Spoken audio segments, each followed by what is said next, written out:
Up the music. Keep an eye on the back.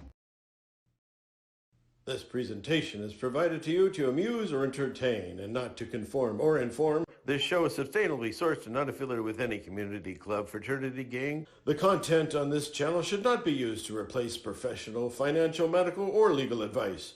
All footage taken and used from public sources falls under the Fair Use of the Digital Millennial Copyright Act of 1998. Therefore, no breach of privacy or copyright has been committed. Wow. Hey everybody.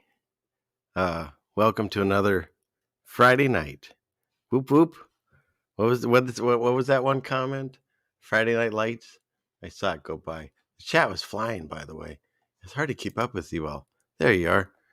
Kimbalina. I like the hat. And is that a dog? That is a dog. Sorry, it's a small screen. I wasn't making fun of your dog. Wait, where am I? Here I am. Hi everybody. Hey, happy Friday night. We made it again, by the grace of God.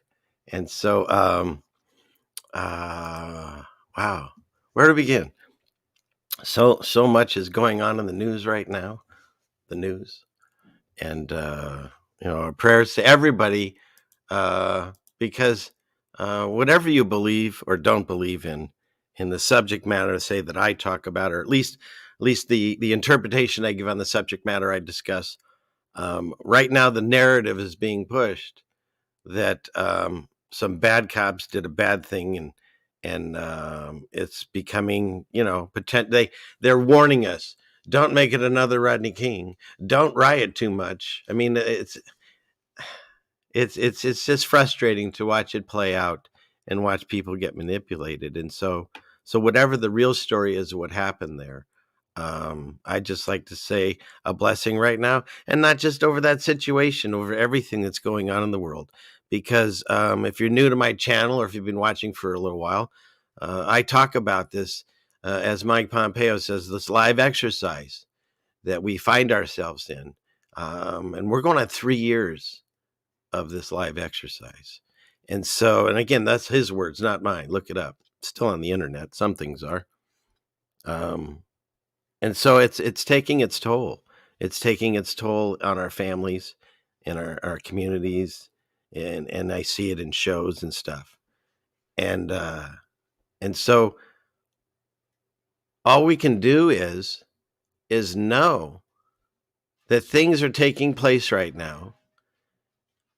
And it's, what's that serenity prayer I think they say on the AA people say, that they the one about God, give me the strength, I think, to handle the things I can, and the things I can't, can you do that? And then the discernment to know one from the other. I know I mess it up, but that's just how I work. That's how my brain works. And so what I'm seeing is that there are things that are going to happen, that have to happen. If you listen to how I believe in scriptures, it's not that God's punishing us.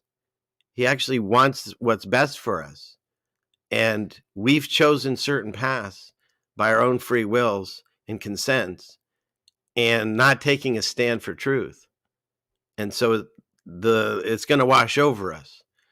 And the only way I see that you can survive this is to hang on to God and to stand in truth. And there isn't your truth, my truth, his truth, her truth, Couch's truth. There's just one. Now, some could say I'm a wrong path right now. I believe my path of salvation is Jesus. That's what was shown to me. That's my path. This is my channel. This has always been about me and my experiences as I try to navigate the live exercise that we find ourselves in. And so everything that happens, at least that comes out of my mouth on this show, is my thoughts in what's happening and how I'm navigating through it. And if I have successes, then I'm compelled. I have to share that. I have to show people the successes that I'm having by doing certain things. And failures show that too. So that's all this show has ever been about. I'm not part of any other giant thing. I never have been. I grew up with some people learning on this, and that's it. I don't hang out with the kids that I knew in elementary when I was in high school, and I don't hang out with the people I knew in high school now that I'm an adult or whatever this is I am. Just because you were around people and had good times or whatever, and you learned from them, doesn't make the relationship or the experience bad. But just because you have a history with someone doesn't mean you have a future with them. Whoa, I like that one. Thanks, whoever said that to me. Come on, no pens. Oh, I can always rewind it. Timestamp. Anyways, no, but what he said, that smart thing he just said, just because you have a history with someone doesn't mean you have a future with them. That's very true. And by that, I don't mean any ill will on anything. Like people throughout my life, everyone's experienced, good and bad. And when you look back on it and say someone caused you harm or wrong throughout your life or whatever, if you hang on to that and you just sit in that, it'll eat you up. And that's the teachings that I'm learning with Jesus, is that he says, like, hey, let it go, turn the other cheek. I'm like, wait a minute, that's kind of dumb. They might hit that one too. He's like, you've got to give that chance. And if they do, and he says that if they don't listen, you don't hang out and let them hit you again. He says you kick the dust off your sandals. I think he says sandals, and you move on. And he didn't run from people because they were sick or in trouble or he talked to the people in the streets. He talked to the leftovers of the ones that people were shunning. He didn't run from that, but he also didn't hang out in areas that he felt weren't his place. And so that's all I've ever said, and that's all I'll ever continue to do. And I've got more, but I want to get into the show. And so we'll talk about it in a little bit later about where the future things I got planned for this show. So anyways, how's everyone doing? Happy Friday. Let's see. We'll start with, let's see. Let me get in a chat here. Who's here? And who's in here? The cow is here. Hi, good to see you.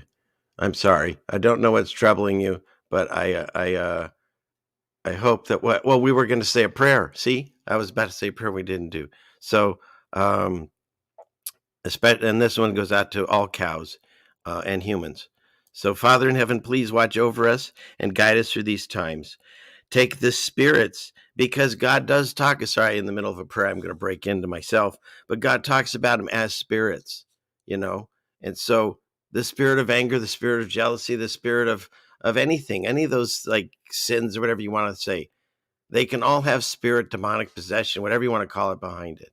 And so right now I ask, Father, for you to remove the spirits of anger, jealousy, fear, frustration, everything that we're feeling right now. I rebuke it in the name of Jesus. Send it back to where it came from. Help us, guide us through these times, through March Madness or whatever they want to call it. Make it be your glorious time. In Jesus' name, amen. So I hope that helps you, cow, because that's I was trying to make a cow joke. It's utterly impossible. Oh, and how'd I get Billy? How'd you get on there? You snuck on the screen while I was praying. Oh, nice to see you, though. Alvar Billy. What is that?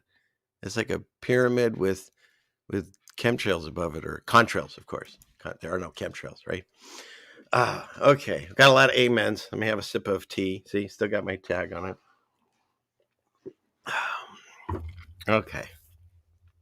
Where shall we go from here? Where do we go? Wow. Okay.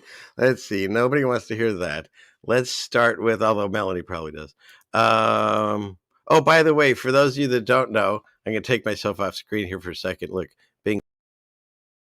So my thumbnail that I made. So I have to, I feel the need to show you behind the curtain, the man behind the curtain, or that man behind the curtain, whatever he's called now. So I'm trying to take my time and do other things besides, farm chores or, scripture reading or YouTube video how to. So we try watching some other channels, and there's just multiple channels, a lot of it just seems anger. upset people, and so it pushed us back into was it Netflix? No, Amazon Prime, I guess, right? Because everyone has Amazon for whatever. Hey, if we're gonna go into the B system, you might as well. I don't know. I don't know what to do. I don't want to shop online, but then again, a lot of things you can't get anymore. Why? Because they've killed it by making everyone shop online and whatever. So I do what I can.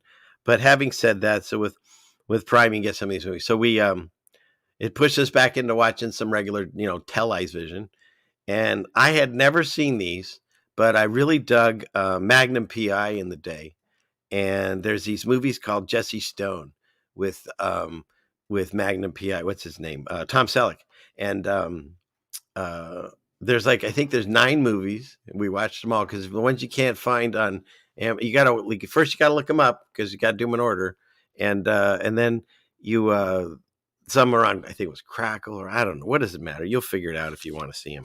But in any case, they're fun little. It's like if Magnum PI was a small town sheriff. It's like goofy. Nothing's really terrible that happens. There's no gratuitous sex and violence. It was really hard to find in things. So I know, and I'm wasting my time watching stupid movies. But sometimes you just got to tune out, like they used to say, because there's only so much you can take in. And so we started watching these silly little movies, whatever. And then I went to do this show. Couldn't think of the thumbnail, and so here I'll show you. I took his. Where is it? Not that one. Click here. Let's see. Click here. Here. There. And see, this is why I spend my time. I take Tom Selleck's. I take Tom Selleck's face out. This is about as far as my capabilities go. This is like really stretching my capability. As you can see, something wonky when happened over here in the hat. I don't know quite what happened there, but it was funny because we ended. I didn't pose for this. I had this from other things I've used before. We had similar looks, I think. So I'm just putting this out there. I know he's not doing these anymore, but if the producer, I know a lot of people in these audio things, they're out of business right now. But if you make any more of these, just keep me in mind, because I can do pretty good. And also, look, there's a quote here. I don't know if you guys got to see this. I just love this quote, and it's from this gentleman on the show he calls Suitcase, and he says, "The information is out there. You just have to let it in." And man, I agree with that 100%, Suitcase. So, yeah, so that's it. Oh, we'll go over that in a minute. We'll show you that in a second here. All right. Oh, that's me. How do we stop that? Stop. There we are. Okay. So, yeah. Thank you. I could be you guys. Yeah. And that's what I was doing. This is called fishing for compliments. No, but seriously, that's funny. Yeah, I don't know. But he is fun to watch. He, as I say, he's one of my favorite handlers. Like him and Jim Rockford was it as far as private eyes on TV. Sorry, hands down, nobody better. But actually, Tom Selleck did some appearances. It's kind of funny in that. Anyways, I'm off on a tangent. Nobody wants to hear about old TV. But then again, that's what I always talk about. So I always talk about old TV. That's very true. I found out as I was doing these shows that I was what they call a latchkey kid, I guess, because my parents ran a store and they had to, keep food on our table. And so my brother was older. He'd take off and do older brother teenage stuff with the car. And then I would come home and people like this guy would keep me company. That's very true. And Superman, judgmental Superman. Don't smoke. It doesn't make you grown up. It makes you a loser. Oh, I still got Gabby's comment on there. Maybe because I liked it. Let's see where. Okay, where we got here. So let's see. What do we have? Yeah, Escape, right? Ruckus. It says you got to have some. You got to have some. So, oh, hi. How's it going, Devin Mike 69? Good to see you, sir. Okay, what do we got here? Who else is here? I think I said hi most everybody. Hi, Faye. Looking good. CFM. No, it wasn't. It didn't say cop on. Well, I guess if I take on the show, you're right, Joy. That's what I'm asking for. No, I'm asking. Hey, how's it going? Hey, did you notice in the very beginning now you see your name on that? He made all those chain pulls and stuff. So cool. So let's see. What do we got here? And hi Waters. Good to see you, Jennifer. And I see the other Jennifers here too, snuck into. So I think everyone's here. I'm sorry if I missed you on the intros or I didn't say hi to everyone. Bass Ackwards is here, and I remember PJ and the Bear. I remember that. I never watched that one, but I do remember that one. And they did a lot of shows with bears back then, right? They did another one. Grizzly Adams had a bear, and I know I'm leaving another one out. I think. Yeah, they just one does it, they all do it. Yeah, it's funny because it. Well, here, let's see. Talking about that. Where are we at? Clickety click. Where is it? Hold on a second, people. Don't go. Talk amongst yourselves. And did I already lose it? It couldn't be. There. Not there. Here. That one. No. Oh, there it is. Okay. It's the red one. Okay. So yeah, here we go. Talking about go to this one. I'll tell you what, since we were talking about bears, look, it connects to my scary space news. So we'll just jump right into it. If I can find scary space news. Where are you? Here he is.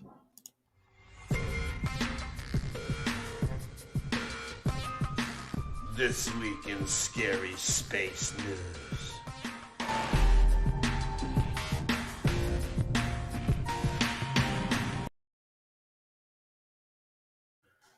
All right. Scary space news. So we'll clickety click here. Go to this. Oops, not that one. We'll go here. Share screen. That's the one. That's the one. And here. And clickety here. And it's this one. NASA stares at Mars and sees a bear's face staring back. I mean, come on.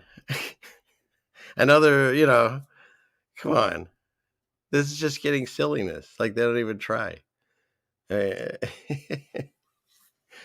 So there you go. There is proof that there's bears on Mars. I'm not sure.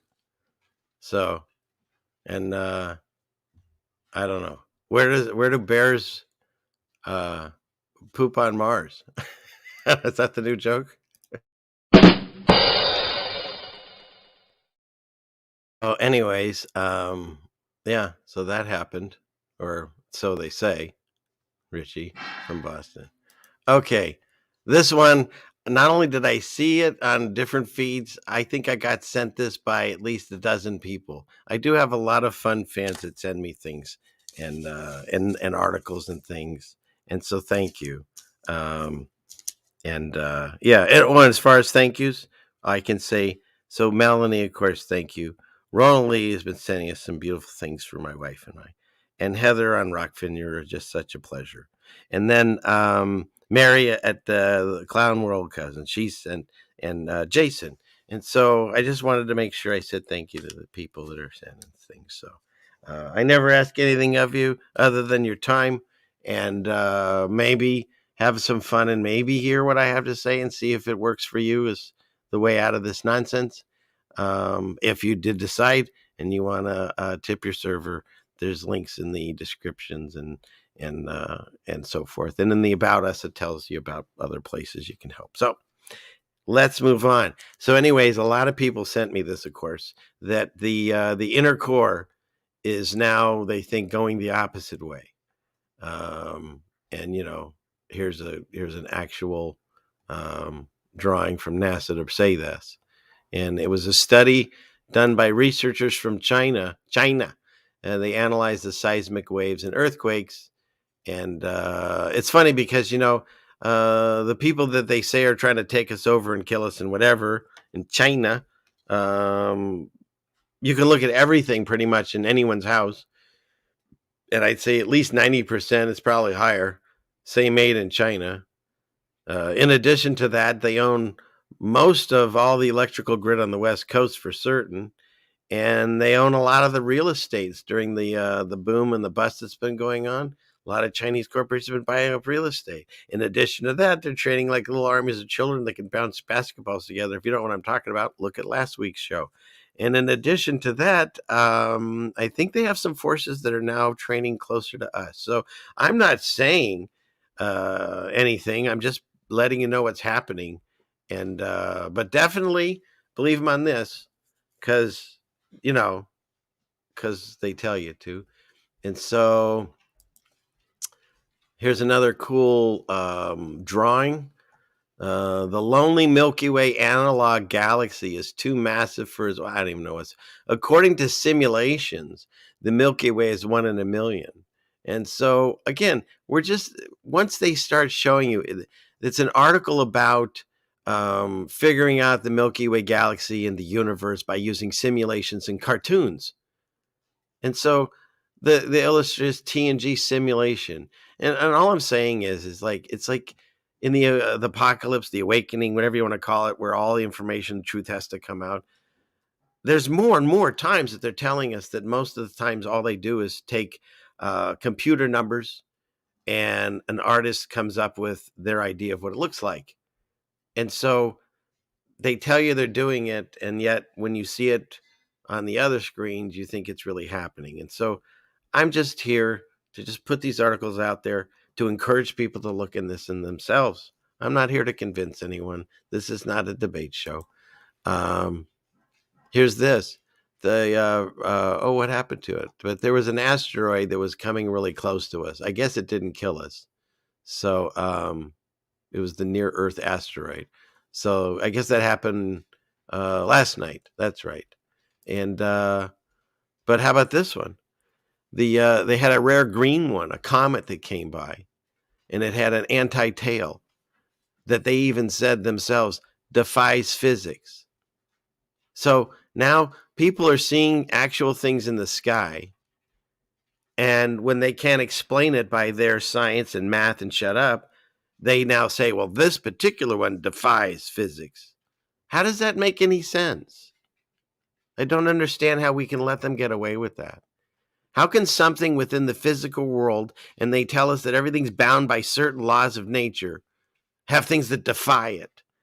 That makes no sense to me. You can't have the air in the balloon and somehow it defies it if you poke a hole in it, but then somehow it stays. I don't know. That's a bad analogy. I'm not known for analogies.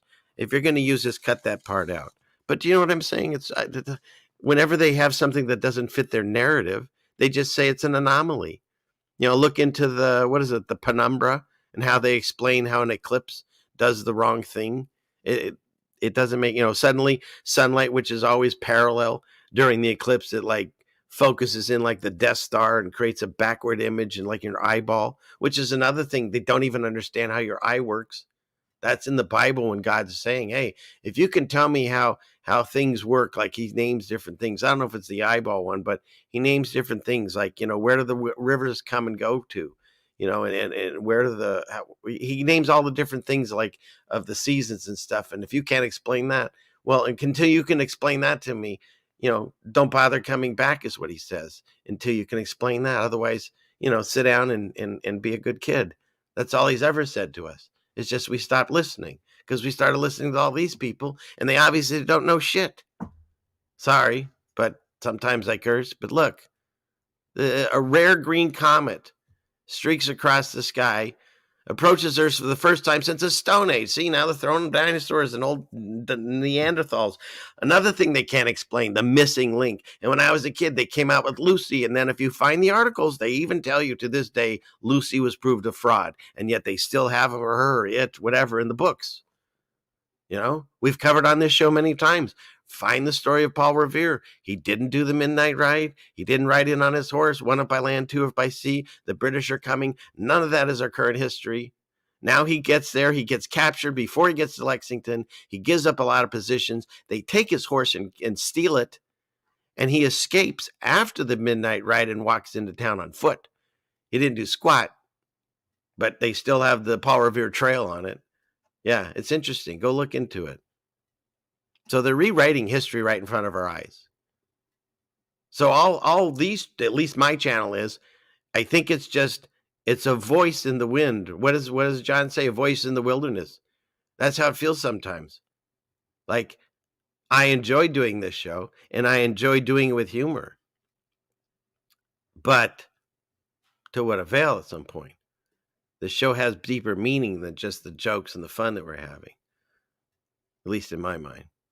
And so they keep throwing all these stories at us about Stone Age and Neanderthals and dinosaurs and comets, and yet they can't even explain it. Bizarre third tale, which is known as the anti-tale. It's like talking to a 10-year-old. He just makes stuff up. Oh, look, yeah, and although it is made up, although it's made up from the same stuff as the other tales, it's not actually part of the comet. It's an optical illusion caused by the Earth moving through the comet's orbital plane, according to spaceweather.com. Whatever. Get out of here. NASA aims to fly its experimental electric plane this year. Why is this important? Because of that picture I was going to show you earlier. Let's see. I don't know if I'm sharing that. Let me see if I can fix this. Click this. Click here. Oh, I was sharing it. Oh, well. I can redo it. I have that technology. I can make it better, stronger, faster. That's the fact, Jack! That's the fact, Jack! Okay. There. Let's see. There it is. Okay. Bingo. Yahtzee. Okay. So, whose was it? That's the chair too. So, my wife is watching, I think it's Days of Noah. And I don't know if you've ever watched him. Steve turned me on that guy a long time ago. And he's a young man, and he talks about what's going on. And he does it in a nice way. And but, like anything, after a while, if everything he's saying is coming to fruition, which is what they're telling us they want to do, it can get scary. That's kind of intense, I should say. That's why I stopped watching Richie from Boston for a while there. It just gets intense, And so I guess my channel was kind of like the opposite of that, and not the opposite, but well, for those of you old Fox News people, there was the one dude, what's his name, Sean Hannity, that like screamed at you who's going to jail and who's in trouble this week, and then you had the other guy, Tucker Carlson, that was kind of like, let me sit with you and have a cup of coffee and we'll talk about the news and make some jokes. That's kind of, I guess, where I fall. But I don't listen to any of those people anymore, other than, one's humorous. But so back to the Days of Noah, he had this graphic, and this is just like they say the everyone talks about agendas, Agenda 21, Agenda 2030, blah blah blah. This is their new timeline of this was the NWO, of course, our friends at the NWO. So you got what they want to do with road vehicles and the timeline they have, and what they want to do with rail. But the main thing was this. No, the main thing is everything. Trust me, there's plenty. You can look through this whole list. It's nuts. I'll make it smaller so you can see it. And I believe you can go on their website, NWO. If you're not too disgusted, you can find it on there somewhere. But if you look right here, see, that's what my friend Steve would say, no bueno. And what that is in the year 2050, they want to have absolute zero in flying and shipping, because these are all the carbon emission things. And then after 2050, planes will be electric and ships will be electric. So I find that interesting, terrifying. But, this is what they're pushing on everything, when they pushed on the electric cars, which again makes no sense because they already say the grid is overrun to where they're shutting the power off now in the winter when old people, everyone, when it's cold needs heat, right? They took away their want to or talk about it. And who knows anymore, but they make comments that they want to take away gas stoves. I'm supposed to now think that a gas stove is anti-Semitic. That one still blows me away. I mean, I understood. I always felt a little creeped out around a gas stove. I never quite knew why. No, I'm just kidding. But it's like, and now they want to put all the cars on the same electrical grid that they already said they're having trouble with and doing blackouts. And then they even had the president come out and say, oh, well, it's okay. Because like if your house is without power, your car will charge your house. Okay, cool. And then in the morning, when you need to go to work, now the house has no power, neither does the car. But people just don't think. I don't know. I don't understand. It's like all reasoning seems to have been gone. Again, it's written biblically that people are going to lose sight of the truth, and everything's going to be backwards, and we're seeing it, anger and hate and fear and debauchery, like hedonism and heathenism and all that stuff it's running rampant. But see, that's why I really believe you need to look into the scriptures that I read, because it also says during those times, another thing is going to be just as important. And that's the people with faith. And it's going to grow exponentially. See, because that's the whole idea behind this. Is let's say for a second, this disgusting graph is the way God thinks about. You've got debauchery and stuff going on here. You can't bring it over here. He doesn't want it anymore. So we have to go through this real narrow passage to figure that out, to get over here. And the rest of this won't get through. And so that's all this is. Whatever it is that we go through, everything that we learn through our lives, it teaches us to be better people, better humans. Yeah. So, and he even says in those books that they try, I think, what is the word they use? A mischievous device against you, meaning the, righteous. And they're unsuccessful. Like he's going to let it go to a certain point. Why? Because there's a lot of our loved ones that are over here that we need to get over here and see how this just, whatever this is, just flows right on through. So whatever iniquities and wickedness and stuff that exists here, it's just going to continue. That's what keeps happening. That's why we keep going through these resets or whatever you want to call it, tribulation, whatever is happening. It's because it keeps just going on through. And so we're going to have to, at one point, he has to do this. And so do we want this to happen? No, of course not. I want to go back to watching Magnum PI. No, Rockford Files is way better. But those days were fun, but our eyes were shielded, right? That's why they're fun. That's why we look back on them with, wow, I wish we lived in those days. But no, we need to look towards these days when electric planes may fly with synthetic fuel once there are excess emitting Once there are excess non-emitting electricity supplies. Like there'll ever be any excess with this government. Some naval ships will operate with onboard nuclear power and storage options that may allow electric power. Nice. Okay. What do we got here? I didn't even read these. Sometimes they just disgust you, and you just can't keep going. So, what are we doing here? Fossil fuels. This is a good one.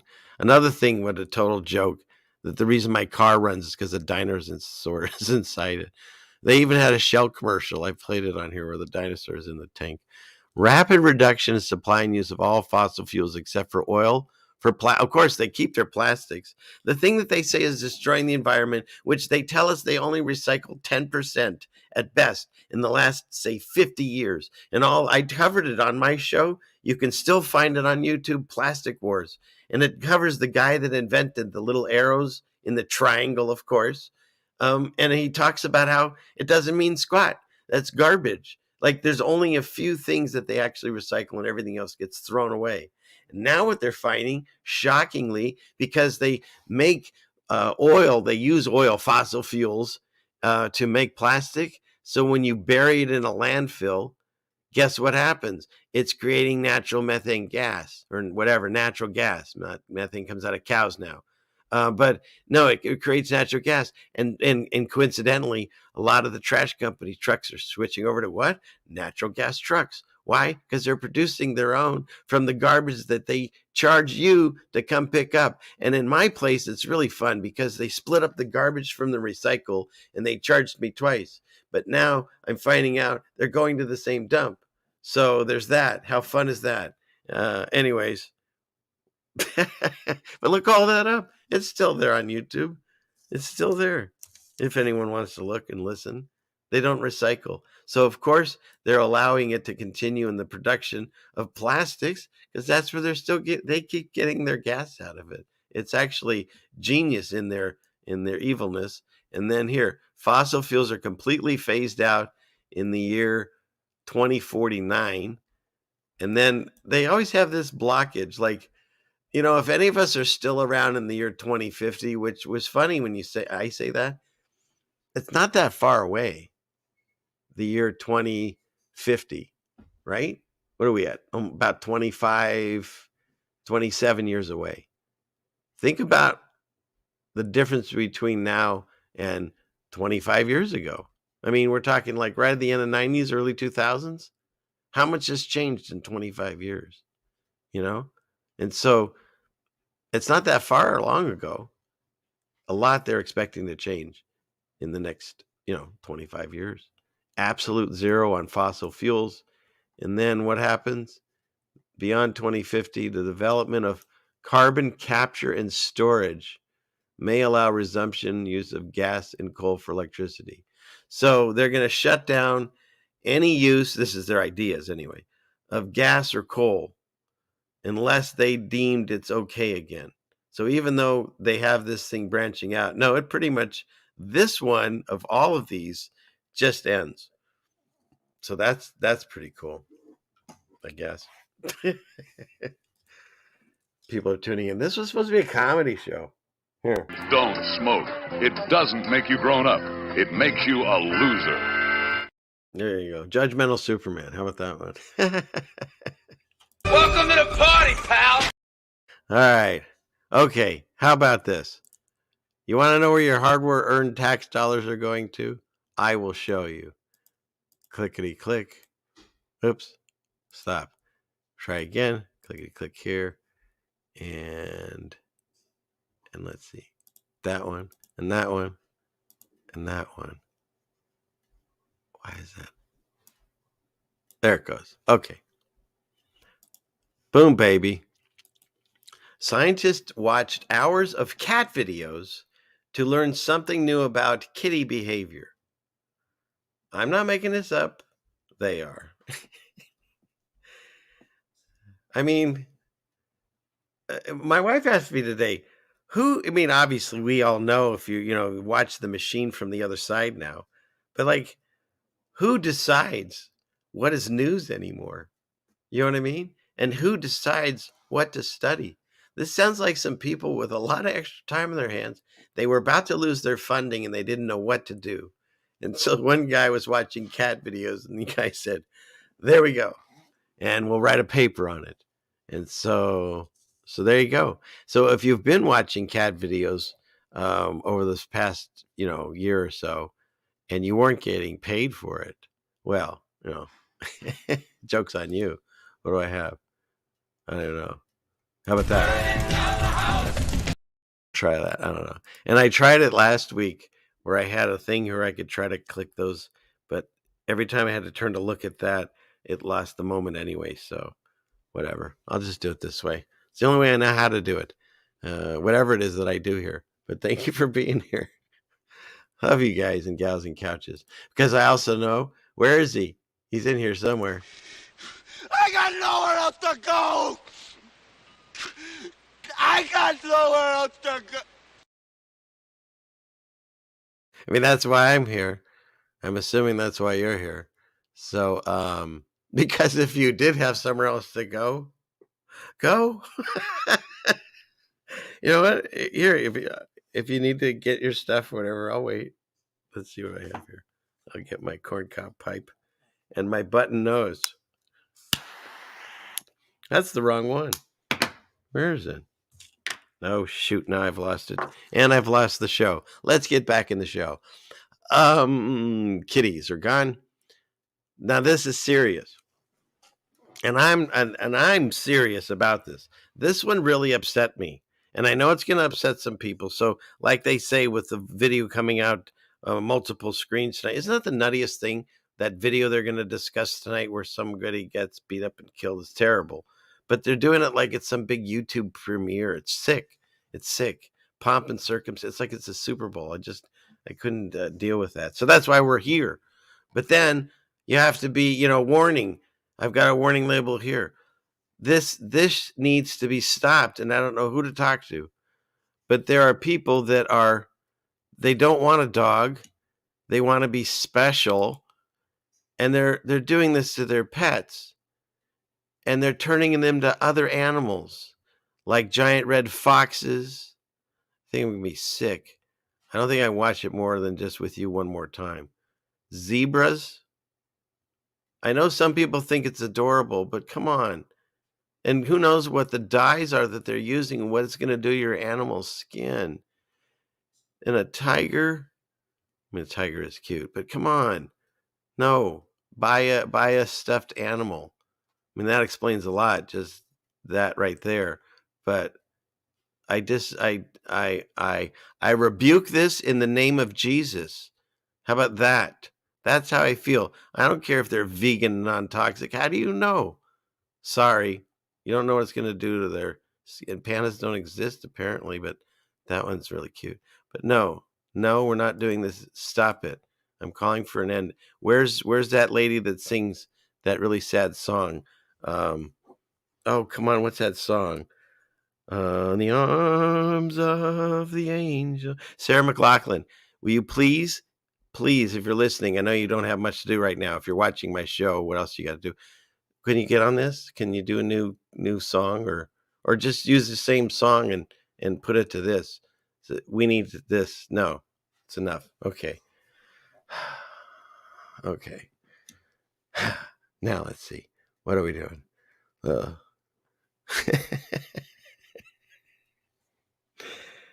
Oh, I hate to get so heavy, people. It just happens sometimes, and sometimes it's a downer, I know, but come on. The singing, I know, was a bit much. I get it. Did you know that there are people that make up new words all the time? It's not the Websters. Could I get some more tea, my love? Well, she'll hear that in like 10 seconds in the future. See, I time travel. I talk to her in the future. Let's see. Uh-oh. Who just showed up? Johnny Cool is here. Where is it? Well, Welcome to the party, pal. Where is it? Oh, I can't believe I can't find him now. He's on that screen. Here he is. Here he is. That one. I don't feel dirty. Come on, Johnny. Give it the program, Johnny. Smoke up, Johnny. Okay. Why we need new words for life in the... See, and this is a perfect article for me, because if any of you know, I struggle with words all the time. I make no apologies for it. You try doing a 2 to 4 hour stream and see if you don't mess up certain words like Anthropocene, but I think I got that one. And so I don't know why they're shown doing this. They're not actually, well, maybe they are the real ones. But that looks like a unicorn. stamp, so I'm not quite sure what they're doing. But the Bureau of Linguistical Reality is assembling a new lexicon for people, thanks, and experiences of climate change and environmental upheaval. And so they go to talk about how did this come about. There was a guy apparently that in 1909, what is this? Whatever, it was an incident, and this guy called. He said it wasn't the air pollution. He said it wasn't smoke or fog, and he named it smog. So he was kind of like the one that they kind of name their whatever they do after. And so it's being kicked into high gear because there's a lot of new words being used to help people, young people, navigate through what we're going through. And so I'm here as your guide to help you along with this too. So here we have Nana Apura. You know, Jace, my Samo, if you're watching, maybe you can help me with some of these. I don't know. No, wait, I take it back. Maybe Ray, Boston Ray. It says it's Italian. I should have read these. Let's see. Capturing the conflicting fears and hopes of becoming a grandparent amid climate change. Nana Puro comes from Italian. Oh, okay. I remember. So this one, it's because you want to have grandkids, but you're worried about, climate change. And so you don't want to have grandkids and you don't know how to deal with it. This word defines you. Ananapara. Oh, they came for him. Nanapara. Maybe. We'll work on it. And how about this one? Shaka Khan? Shako Soul? How do you say this, though? I don't know how to pronounce that. That's like, remember when Prince changed his name to the symbol and he was only like the man identified normally as Prince, something like that, formerly known as? So I don't know. I'm sorry. I don't know how to say that. It's a mixture of languages, which means dirty wow sun, which is applied to the polluted Los Angeles sunsets. Okay. All right. Fair enough. And if somebody knows how to say that in the chat, type that in. But I don't even know how you put in, I'm assuming, is that Chinese characters into YouTube words. But anyways, let's move on. Then how about this one? This almost looks Spanish. Mi en tierra is where I get from that. What do we got? Yay. Look at that. I win. Derived from Spanish. Describes the way that the ground cannot always be trusted or relied upon. It applies to ideas or systems. Does that mean that because when you look and it looks flat, you can't trust your eyes? Where is he? Oh, come on. How about this one? What they're trying to say? I can't trust the the ground cannot always be trusted or relied upon. And I think they mean because it could potentially sink underneath your feet. I just figured I'd read these on air because they were so ridiculous. What does it say here? Let's see. Together. Oh, so look at this. So it says let's see, artist. Let's see, Kim Ano and Modesto Korovubias, who are both from San Francisco Bay Area, to work with local people on the new term to describe the situation they're facing. Together, they coined terms like sandulate, a verb which means to understand the coast is alive, and we can't just build the structures that we have respecting it, says Quante. That's a kind of cool name, just saying. Oh, yes, hi, who's this? Oh, this is my friend Quante. I like it. Or mientiera, from Spanish miente, he, she, he lies, and tierra, land. And it means a false sense of solid ground beneath us, says Escott. See, his name isn't quite as cool as Quante's. To describe the experience of not being able to trust the land or to retreating coastline. Okay, well, now it's getting boring. How about this one? The human relationship with water is also informed in the word shalaka. But you guys can't see that. Let me make this larger here. That's what she said. Oh, okay. Where'd it go? Here we are. There, and I can see it. Yes, now we can all play along. Shellacka. I don't know if that's is that like shellac? It's relevant to the recent flooding across California. Shellacqua is the act of covering a once permeable surface with human man. Oh, it does sound like shellac, increasing. Yeah, based on shellac coating and aqua. So, okay, but it also has an allegorical meaning that an individual can shellacqua themselves, becoming impenetrable and resistant to restorative ideas and thinking. Wow. Okay. See, we're learning a lot. Where is he? My friend's in here somewhere. All my friends from growing up. He took care of me a lot.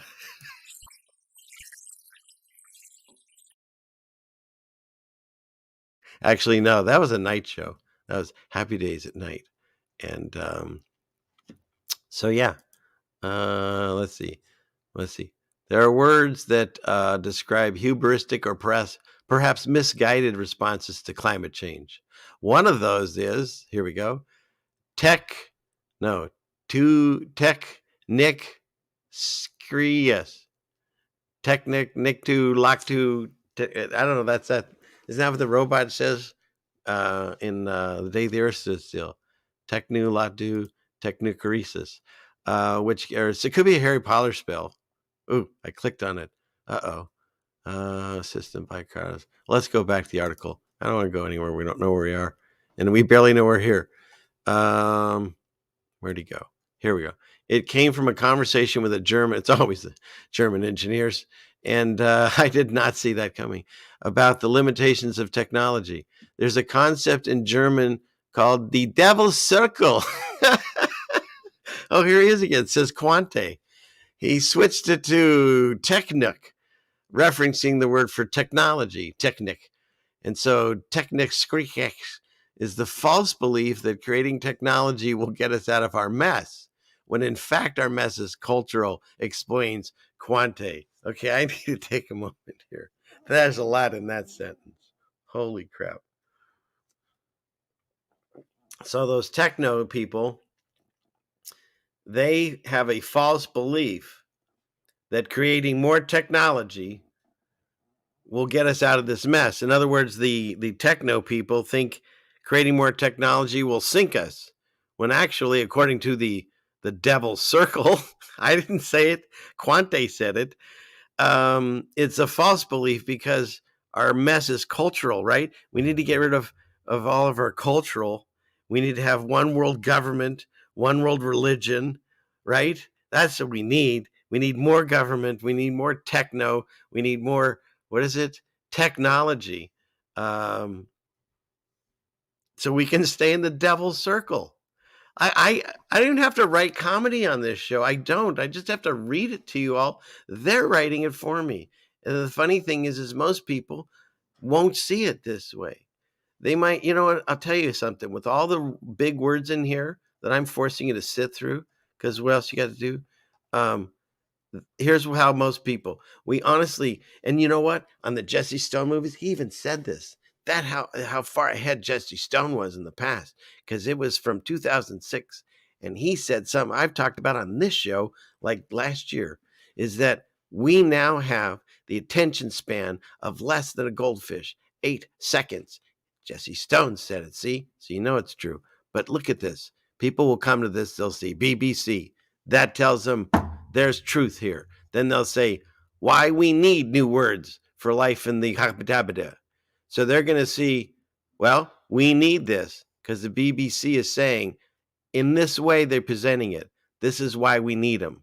See, they've already told you in the headline, because they know a fish, that's all they're going to read. They'll look at the pictures. They'll see if they have boobs, if they're men or whatever. And then they'll get to the Bureau of Linguistic and they're done. And they're done. And if maybe they do this, they'll look at the picture and say, none, like I did, and not know what it is. And they'll go to here and they'll say, okay, that's enough. And then they'll move on and see what the Kardashians are wearing. That's what we're up against. And that's why we have fun on this show by reading these things. Because I think at this point in the article, I don't think Quante expected anybody to keep reading at this point. So that's why it's fun, because if people would continue reading, they would see Marsification. Oh, this thing just keeps getting better. Thank you, Jesus. See, he just does this and makes it fun live on the air. Marsification. Is anyone in the chat? Is this on? Marsification, which describes the expansion of colonial ideas to other planets. And its creators, Zara Zimbardo, I can't even do this, of the consultancy Partners for Collaborative Change in California and Oakland based writers, activist Patrick Risenborough wanted a word to help them describe what they saw as a mistaken attitude that Mars could one day be a refuge from what? Climate change. You guys, we're up against a magician. I'm going to look you in the eyes for a second here. If you don't know what a magician does, here's what the magician does. He makes you look at this hand, and he does something with that hand. Usually no bueno. And then when you were looking at this hand, then he makes this one make whatever it is he wants to appear, or he brings it to that one. I don't know. But that's what they do. It's sleight of hand, smoke and mirrors, whatever you want to call it. They get your attention over here. In school, they taught me it was called a red herring. There's all kinds of novels they make you read. You know, the big one they made us read when I was going to school, because we were going to live through it, was 1984. From the age of the thought police. To the thought police. And it was funny because they made us read it. Why? Because we were the high school that was going to be in 1984. And I think they did it for two reasons. They predicted program where they want to take us now. And they made us look around going, what a bunch of malarkey, or whatever the word is. Is that Biden's word? That is a dad sweater behind me. I love you, Dad. But yeah, they made us like think it was a big joke, right? Some of them read Animal Farm, but most of us in our area, we read 84. And then, of course, 84 came and went, and it wasn't even close, right? I saw the Warriors and all that. None of that stuff happened. So, in fact, I think we're even past Blade Runner at this point. There are no flying cars. I don't think they trust us for the flying cars. I don't believe will ever have flying cars. That's the fact, Jack! But, oh, where were we? We were discussing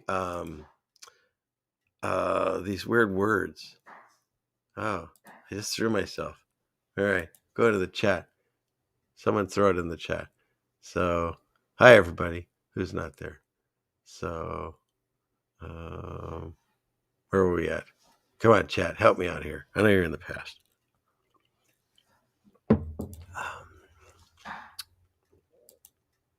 All right. Well, let's see if we can reel this train back. Oh yeah, we're discussing 84 and Animal Farm and all that. And so they put that in. They made us read that stuff, and I think that's their plan. They want to try to send us that way with their agendas that they want to push. And the magician. That's what I was talking about. So the magician. So all this time, they've been hitting us with this live exercise, and I'll cover some of it tonight, of the new things that we're supposed to be, taking through different ways that the scientists tell us we need to protect ourselves and others. And we keep waiting for the next shoe to drop or hammer to drop, whatever. And yet it's this other thing that they're really pushing right now. And it's a real climate change is affecting us because of all of the steps that they're putting in place to try to get us to a sustainable planet in their eyes. And that's the hand that no one's watching, because the magician is playing its trick tonight, telling people, try not to riot. So yeah. And, and that's the thing. I saw, where was this one? Let me find it here. I saw something that made me, for a second here. Where are you at? Yeah, it's this one. It's that one. Okay. I saw this, and I was really happy for a second. I was like, wow, the title is 4 million people were in the streets of Argentina. And, with all the nonsense going on in the world, I thought finally, people are like letting their voice be. Maybe they're not happy with it. Then you read the article. The world. So here's your bread and circus. People will go to the streets over this. I mean, if this video is true, I don't know anymore. But not because they're unhappy with the way things are run. And I'm not even saying I'm not one to ever talk about uprisings, whatever. I was just shocked that all these people in the street over a football game, that just blew me away. And so, yeah, I was a little bit saddened by that, I guess. But I don't expect to see that because I don't think we're supposed to. I don't know. You do what's in your heart, but things have to change one way or another. And I don't believe in God is punishing us. Not at all. It's the opposite. If he allows things to happen, it's for our own good. And in fact, there's a questions on that. I'll put a pin in that and I'll bring up that's in a second here. Let's get back into this story because I think it's fascinating. So Mars vacation, and so now you got peripheral, which is a hopeful feeling, the bodily intuition that refreshing rainfall may be coming. Ooh, that's cool. They talk about that sometimes in the Bible, but they never use this word. I like it. I can't say it, but I like the idea behind it. So let's see. How about this one? I don't know how you say that. Refavses. And the moment when things take an unexpected turn for the better. It echoes the word ecotastrophe. I think my head's starting to hurt, but you get the idea. I know I'm making kind of fun of this article, but it's a mainstream paper article or whatever you want to call that. And they're referencing climate emotions. And so in addition to us destroying the planet with our cars and our cows and just are basically us breathing, it's affecting people's emotions on top of that. And so they've invented new words. And you think I'm kidding. There's now climatarians and regenivores. I'll let those sink in for a minute.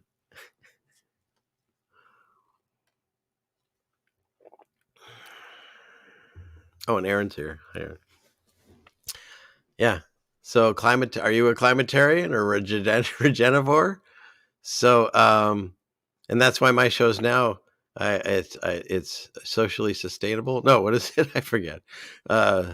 Sustainable something. And, because you got to keep in mind your food print and why it matters. And basically here's what they want you not to eat anymore. If you want to be a climatarian, or a genivore, and you don't want to be a jerkitarian or a lazy bones, as Cartnark would say. Here we go. The top villains are red meat. Well, that was a shocker. Chocolate. I mean, everyone's screaming, I think, at least most of the chat. Avocados. I think we can give those up because I don't even know how to spell Haas anymore. Is it Haas or Hass? We'll never know. And sugar. Give me a break. And okay, I could probably even get rid of everything on that list, maybe, but coffee. So yeah, they're coming for your coffee too. Actually, I think I have an article about that. So, and want you to eat local and driving Climatarian, let's see, where is it? Oh, you know, because they're talking, I covered it too before, and they're talking again, 15-minute cities.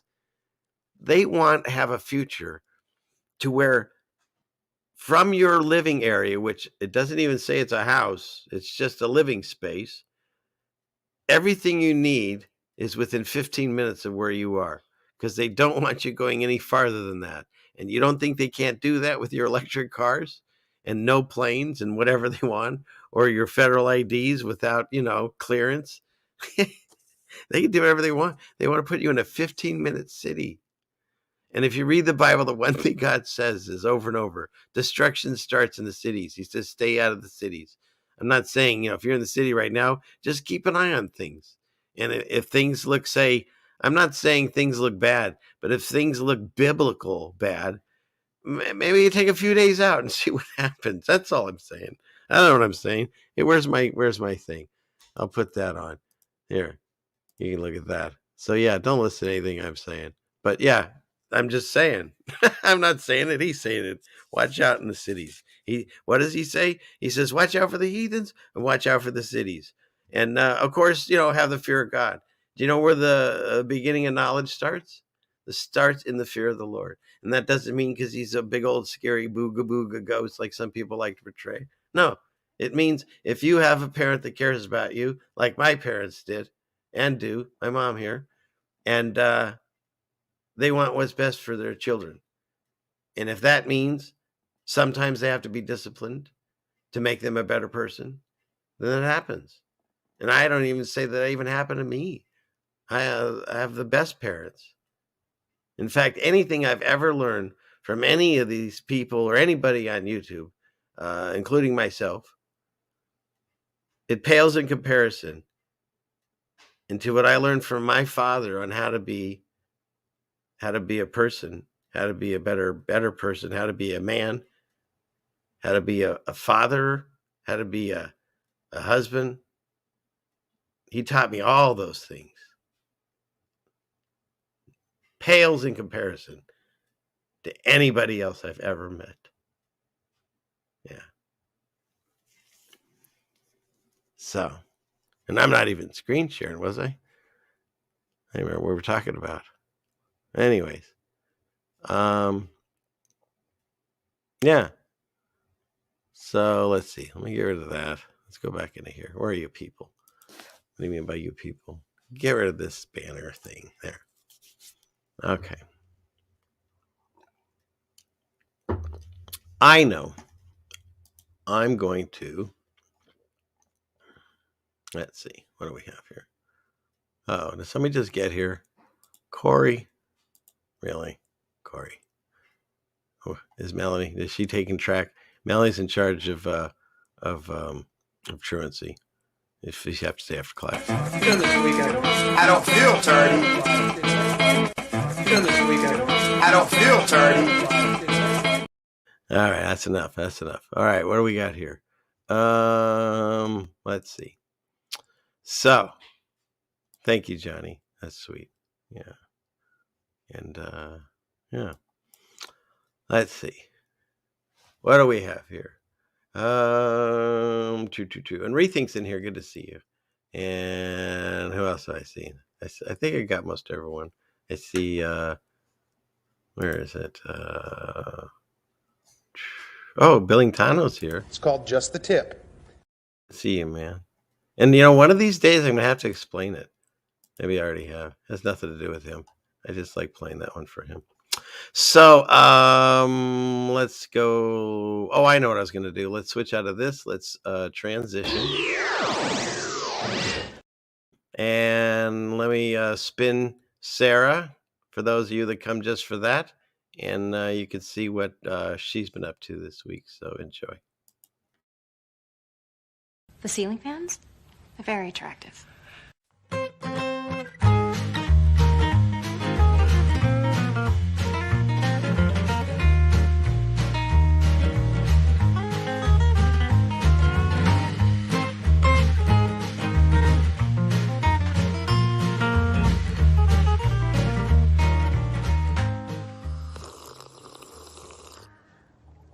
All right, so I can't take credit for making this.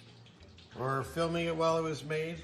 But we got fish and chips and Caesar salad, straight from Mexico's recipe. Olé! And homemade bread. They have the best bread in the world. If I'd known you were coming, we'd have baked a cake. We? Who's we? I mean, my wife would have baked a cake. Look what she gave me. Chocolate cakes in the oven. It's all mine. They're mine, all mine. And this right here, this I don't have permission. Oh my goodness. Someone's coming. Run.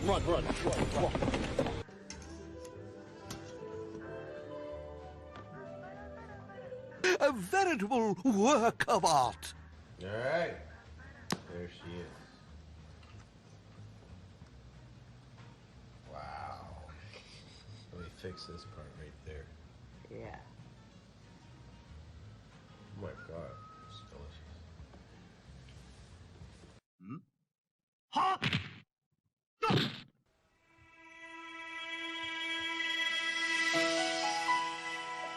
It's time for Ceiling Fan Man and Sarah. And kisses and tacos. When you live in the country, you gotta protect your chicks from the wild predator animals. I'm a Black Panther now. Who knows which one the Black Panther is planning to strike next?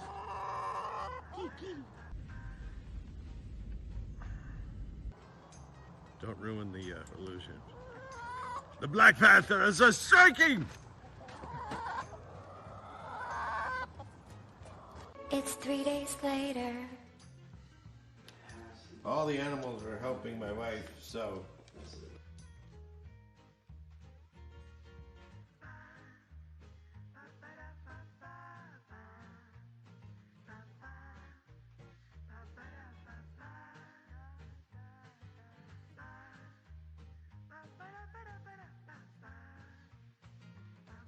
When you're too tired, but you still want to play. Right, kitty? Sarah, wake up. Wake up. You fell asleep holding on to this. It's right there. Get it. There. They say where two or more are gathered, she will be there. Hey, Sarah.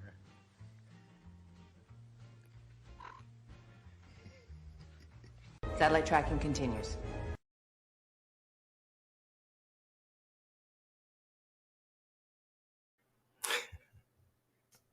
Isn't she the cutest?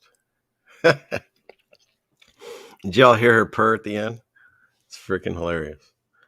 So you're in the wrong place. maybe. I feel that all the time. Trust me. It's and you know it's funny. This shirt. We went to the Home Depot. It's funny. There's one that I have a picture of that it says Home Depot on the sign out front in front of the parking lot, and the one on the roof says the Home Depot, as it's always been. Apparently, it never was just Home Depot, even though their website still is homedepot.com. But I digress, as Richie would say. I'm Richie, but we were at Home Depot. And it was the first time I'd worn this shirt out. I was just kind of fed up, I guess. And a guy stopped me and he said, I want to see your whole shirt. And so I, did the whole Superman pose. And he just got the biggest smile on his face. And he agreed. He said, yep, every day is one day closer. See, it says normal isn't coming back. Jesus is. Was that Revelation 14? And I don't know. I put it on that day, and of everyone in that store, he stopped me and we had this nice conversation. And so yeah. So that's kind of the way I see it. Is that yeah. All right, where are we at? Oh, so we did like kitties. People are laughing. And that's your son, Juan Torres. Papa, he came up with the words for that. I like it. And hi, how's it going, Trinity 88? And she is a beautiful baby girl. Thank you, Cindy. Oh, look at that. You got a dog there, too. Oh, and with the tongue out laughing. That's funny. That's great. And Corey, thank you. So let's see. And I don't know Algo who's having tough times, but yes, I agree. I said a prayer earlier, and I'll do another one in this stream because there's a spirit of just darkness that's amping up, and whatever potential rituals or things are going on with the events tonight and tomorrow and whatever. We just need to be vigilant. That's all. That's all we can do, and pray for each other, because prayer is the most powerful thing that we have.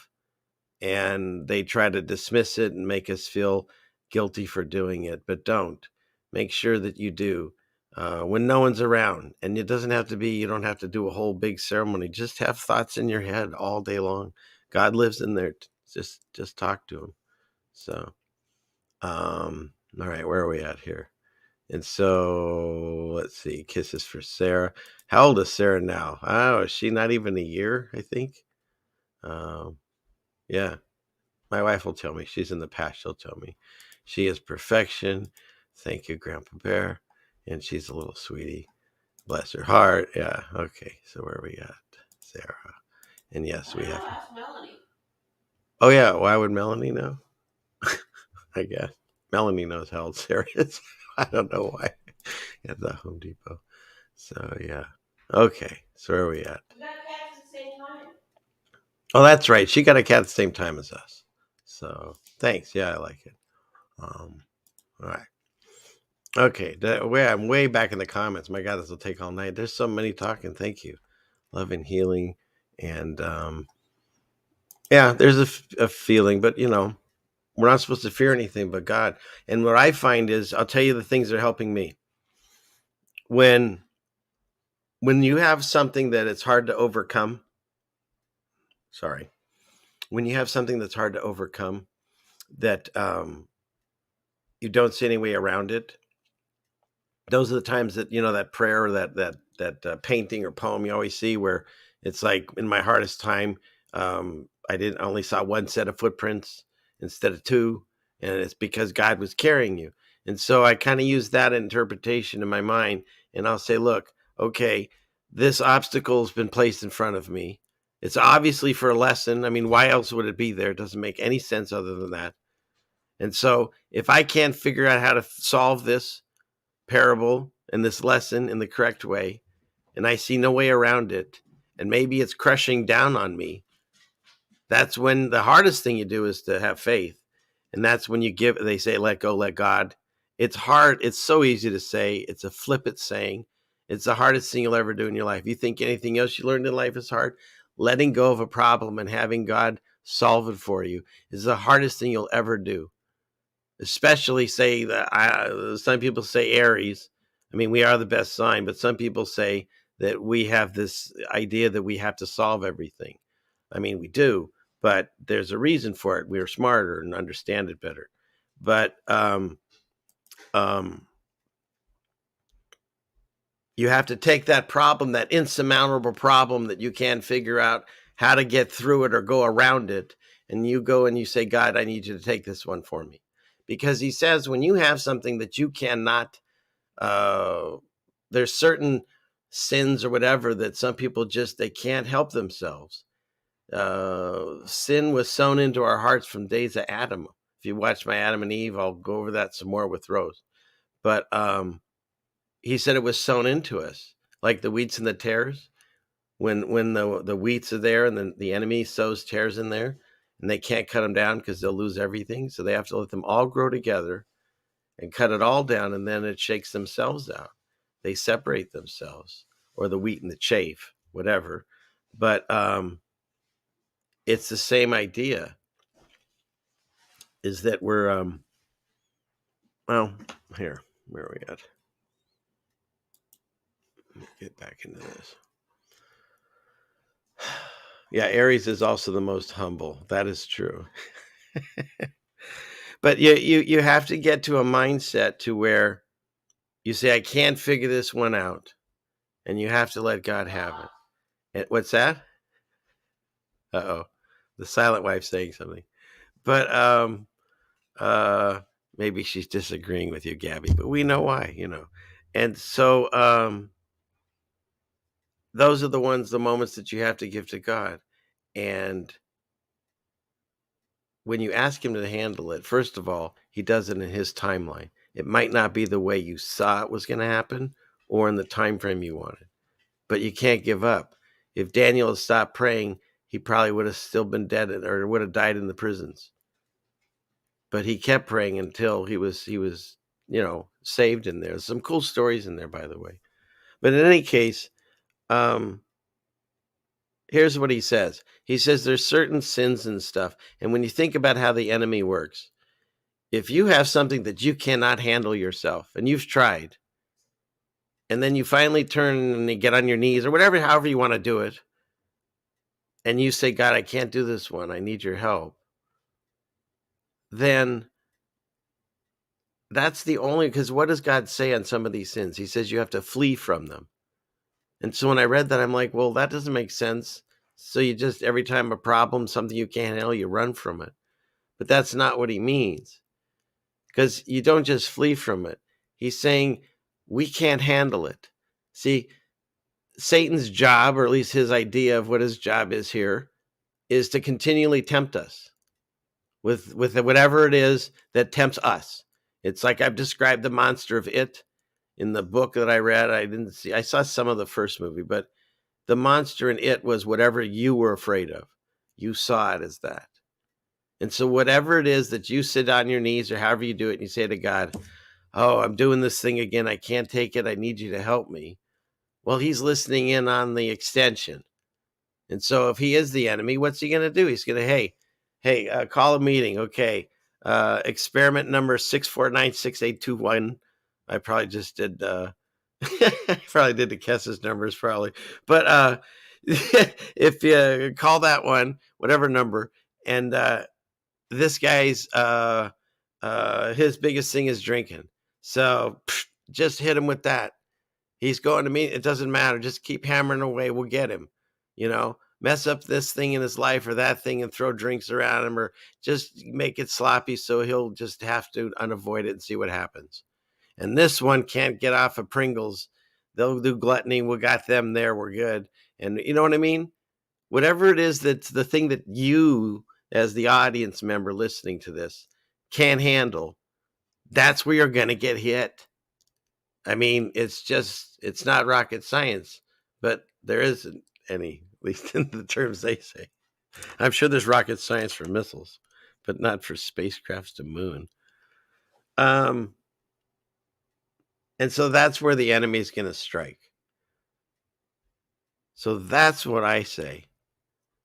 I look at it as like, and this is all my show is, okay? This is my analogies.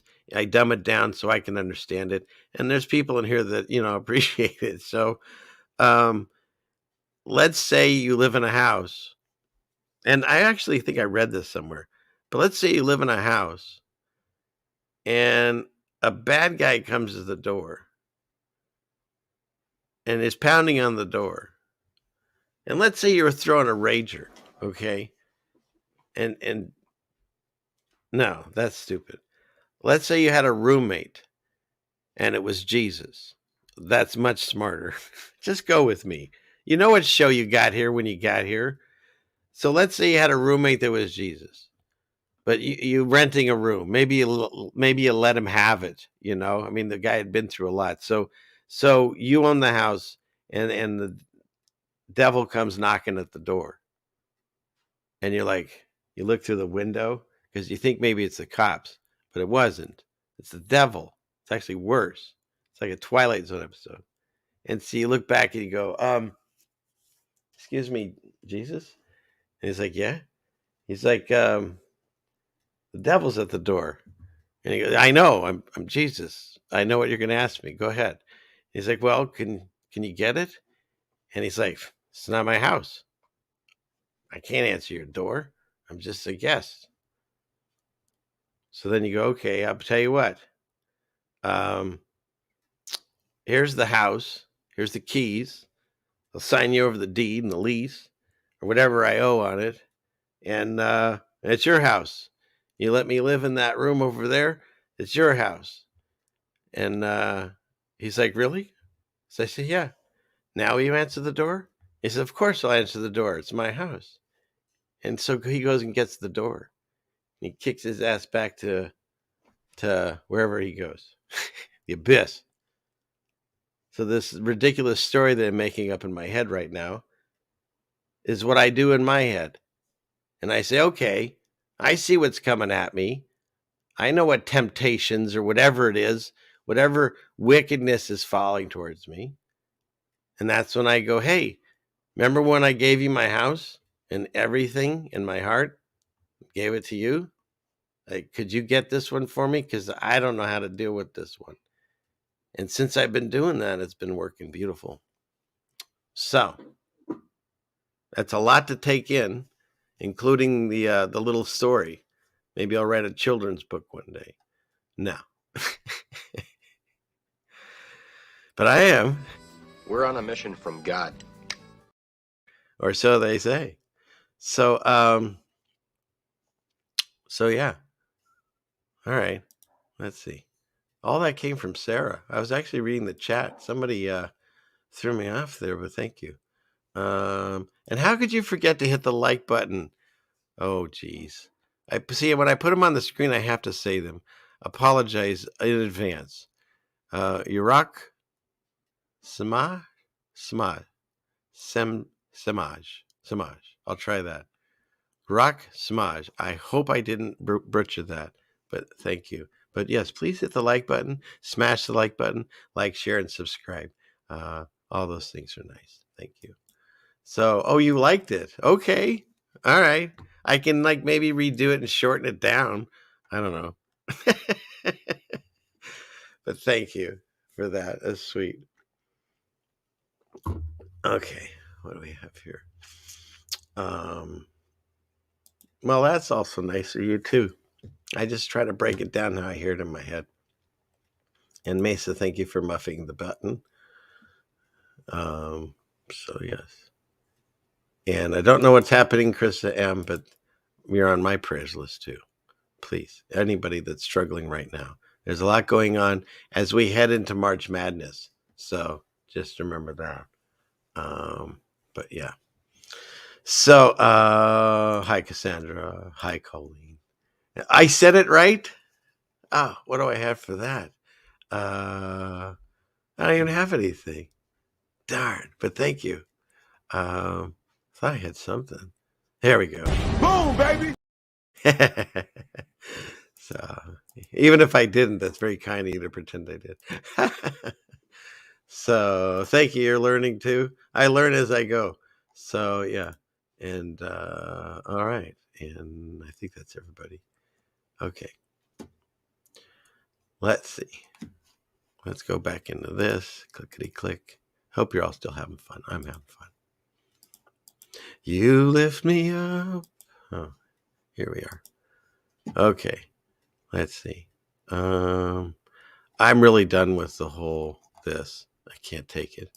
You guys can look that up. But see, controversial expert is appointed to Biden food panel after claiming that obesity can't be treated with exercise and good diet because it's genetic. All right. And that's who's telling us what to do now. Like I said, I don't have to write any jokes. The whole thing is a joke. All of this. How about Vogue? Will space-age protein powder change the future of food? And I got a drop just for this. Where is he? Oops. It's from 1984, of course. Where'd he go? Looks like meat. Tastes like meat. I told you. See, they're taking us right there. Looks Look. like meat. Tastes like meat. See, they just had to wait, right? What is that? Another 40 years, and here we are. and we're getting into that too. I'm going to talk about that because there's a gal, Denise, that she sent me some article that I missed the first time, but I got it tonight. And now let's move on here. Here we go. Remember I told you that they wanted to like do electric planes, and then we were doing scary space news, which I guess we'll have to get back to. And NASA has the electric plane that they're testing. Well, here you go. So your next flight might land differently because of this. And it talks about how they're changing how they're flying. But then eventually you'll just be on an electric plane. And again, I'm not a pilot. I don't understand how all this stuff works, obviously. But I'll tell you something. If they have a major electrical failure on a jet airline line, I would hope that somehow it still works, the engines. Maybe they don't. But on an electric plane, first of all, I don't think you have the distance in case there's a problem. And if there's a major electrical issue, you're just a giant glider. But what do I know? I'm an old person that thinks it believes in gas. So, and this was beautiful. Well, first of all, I don't know. Let me back this up because I didn't hear anyone else covering this. So I'm going to call this breaking news. Breaking news with Ceiling Fan Man. Take it away, Ceiling Fan Man. What happened just a few days ago was the Doomsday Clock announcement. And for those of you that don't know what I'm talking about, they came up with this clock that shows how close we are to midnight, which is the end of the world. Isn't that funny? We talk about it on these shows. They've been talking about it for decades. But there's a clock called the Doomsday Clock. And they had a big ceremony because they moved it for the first time in, 2000. And first of all, look at the front page. This is what you get when you open it up. Welcome to the 2023 Doomsday Clock announcement. Okay, come on. This is supposed to be a happy occasion, and I can prove it too. Okay, we're not going to bore you through the clip. That's why you have me. I'll bore you instead of the clip. So, whoops, come on. Picture go forward. Okay, so here's your people. Excuse me. My goodness.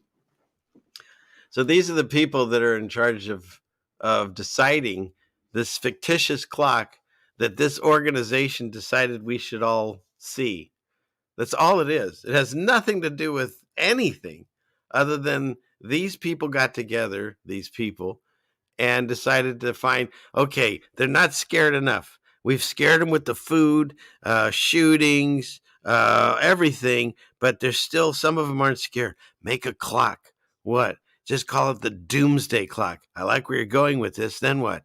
And then set it really close to midnight. Okay, what happens at midnight? Armageddon. Yes, okay, this is great. We got gold here. Now what else? Okay, and then have a bunch of people every once in a while move it either forward or back, depending on what's going on in the world, and make it our fault. Like, what do you mean our fault? No, the people's fault. Make it their fault. No matter what happens, that clock is ticking closer, and it's their fault. Okay, I like it. Let's go with this. So now we got to get some people. We got to get an old guy. Okay, we can't have everyone, one age and one race. Okay, got to get females. There's a way. We need a ratio. Okay, we'll get 2 females, and then we'll get like a Bennington ad, and but they all have to look kind of elderly statesmen. We don't want anybody youngsters because they wouldn't know enough to decide on the clock, the world clock, Doomsday. Okay, so here we go. The great unveiling. It's freaking fantastic. We moved the clock forward. Is there any sound? The closest it has you can't hear it anyways. ever been to midnight. It's not working. But it is now. Do y'all hear her sound? Because I didn't hear it. But I'll believe it's going. You hear sound? Anyone? Hi, boy. Anyone? No. Anyway, so what you hear sound? Okay, here we go. 90 seconds to midnight. Now look at their faces. I mean, this is serious business. It reminded me of watching like Michael Scott in The Office in one of his videos. Didn't he do one like something to midnight? I mean, come on. Oh no. And what I find fascinating too about this is they say the reason that they did this was mostly because of the war in Ukraine. But then every article that I saw that referenced this, um, it said it was because of what we were talking about before. I lost the article. It's mostly due to what's happening with the climate. And so, and I looked this up, and the farthest it's ever been, I think it went out to like, I don't know, 7 minutes or 14 minutes. I don't know. But yeah, it's been, I think 5 minutes to midnight for a long time. Then it went to like a minute to midnight, I think, when Trump took office or right before. And now, or no, 2 minutes. And now we're at 90 seconds. And so we're supposed to be afraid of that 30 seconds we lost, I guess, because they want you to remember, you got to be afraid. So there you go. These people look serious. I mean, he looks like he knows stuff. I mean, look at the outfit and the tie, Yeah. So, and she knows what you've been up to. That's what is that Nancy? Nancy? Anyways, okay, let's move on. I'm done with this. Okay. Oh, so this one, and I'm not making fun of this. I'm just asking questions. So while everyone else is watching the one video, right in time for what's coming up in February, Black History Month, then we also have the other video that just came out of Nancy, Nancy Pelosi. That's funny. I forgot this was the next one on the thing. But Nancy Pelosi's husband was supposedly horrifically attacked by someone with a hammer. And if that's true, that's horrible. And I'm not making light of that at all. My question is, when I looked at this video, because I didn't want to watch the other one that they want me to watch, I watched this one that they want me to watch. The things that trouble me is, first of all, I don't know what kind of weird pollen windstorm goes on at this house, but it gets so bad. He's bashing his way into their house. It's like a snowstorm, but it's not snowing. It's coming up. So maybe that's the locusts that are flying out of Nancy Pelosi's window once he smashed it open. I'm not quite sure how that works when they open up the pit. But the thing that bothered me about this video, because I get weirded out on a lot of these videos, I'm seeing NASA kind of stuff. Is it because of pixelation that this leg seems to phase in and out as I watch this video? Like there. I know you could say it's the lighting, but it doesn't phase out later on. You'll see this. There's no tattoos that cause this. And I'm not saying it's green screen or they would do anything to mess with our minds. But I swear there's times I think I can see through him, like in his there. I can see through his shorts and, well, not, Superman kind, but like pixelation on the other side of it. Maybe I'm reading into it, but his leg looks like it's missing right there. And, but again, I don't know why all the locusts are coming out. But then when he busts in and, let's see. Yeah, see, look at that. Look at this. What kind of locust storm is that? Pollen? What is that? San Francisco, October 28th. I don't know what was going on there at Nancy's house, but keep on knocking, but you can't come in. But I guess he does get through, and the story goes he goes in there to try to attack Nancy, but she wasn't there or something, and her husband's there, and they like fight for control. Like it sounds really scary that they're, he's in there. Like once he busts through the door, he totally Starsky and Hutches it or something. There's a reference nobody knows, but look at, he bashes in with his shoulder. He leads in and busts through the wall. Here's Johnny, right out of The Shining. Meanwhile, his leg is now missing, like that foot and everything almost there. It's not attached to anything, but maybe I'm just seeing things that, come on. You're telling me it's a trick of the light, as the Who says? I don't know. It just seems weird. Everything else is in view, but that leg is now missing right there. But it comes back. Let's see. As he goes in the window or whatever. I think the hole in the wall I would assume he punched a hole in a wall. I don't know. But to me, things are phasing out here. But I don't know. Maybe I've spent too much time on this video. But this isn't even the weirdest part. There's part of his legs missing. Now his hands. Now watch this. That's weird. Look at that. Okay. So this is like a pot or something here, right? But I think it's a black hole. Because now watch. Things like warp around it. Look, things are curving around it. Now his hands become that thing from Scream. Look. What's going on there? What is that? What's that? That's his hand still. Maybe he went through a wormhole at Nancy Pelosi's house. Let's see again. The leg disappears, so that already went in, phased in like Star Trek. And now he's maybe this is a scene from Altered States. Didn't he do that in the hallway? Look at what happened to his hand and his arm. What is that? What is that? Anyways, I found that some weird anomalies. But that's not where the meat and potatoes are, as they say. Your real pomp and bread and circus comes when the door opens. Because now they're fighting now. They're struggling for control of the hammer. Okay? There's a crazy fight ensuing. Now, yeah, I need some tea. Are y'all with me so far, as the Eagles say? Eagles. You know, it's no longer the Eagles. It's Eagles. Oh, who wrote Hotel California? Eagles.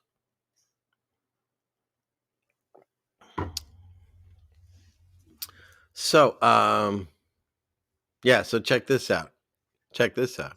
So these two men are struggling basically for his life, right?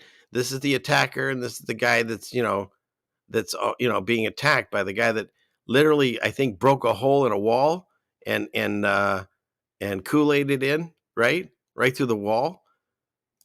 So now, I don't know who opened that door, because you can see both his hands are here, and here's another hand, and I don't know where this one is. But that door, this is the body cam of the cop coming in. That door just glides open, ready for the shot. Okay, so now here's the hammer. They both have a hand on it. His other hand right here's on his hip. This doesn't look like much of a struggle to me. Just looks like they're chilling, waiting for the camera to start.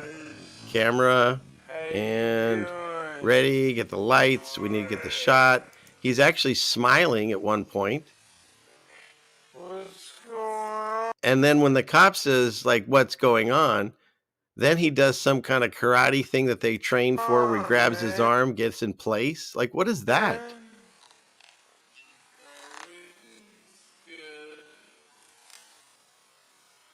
He turns his light on, and action.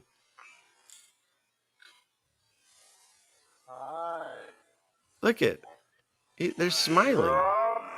And now they start to struggle to get the hammer.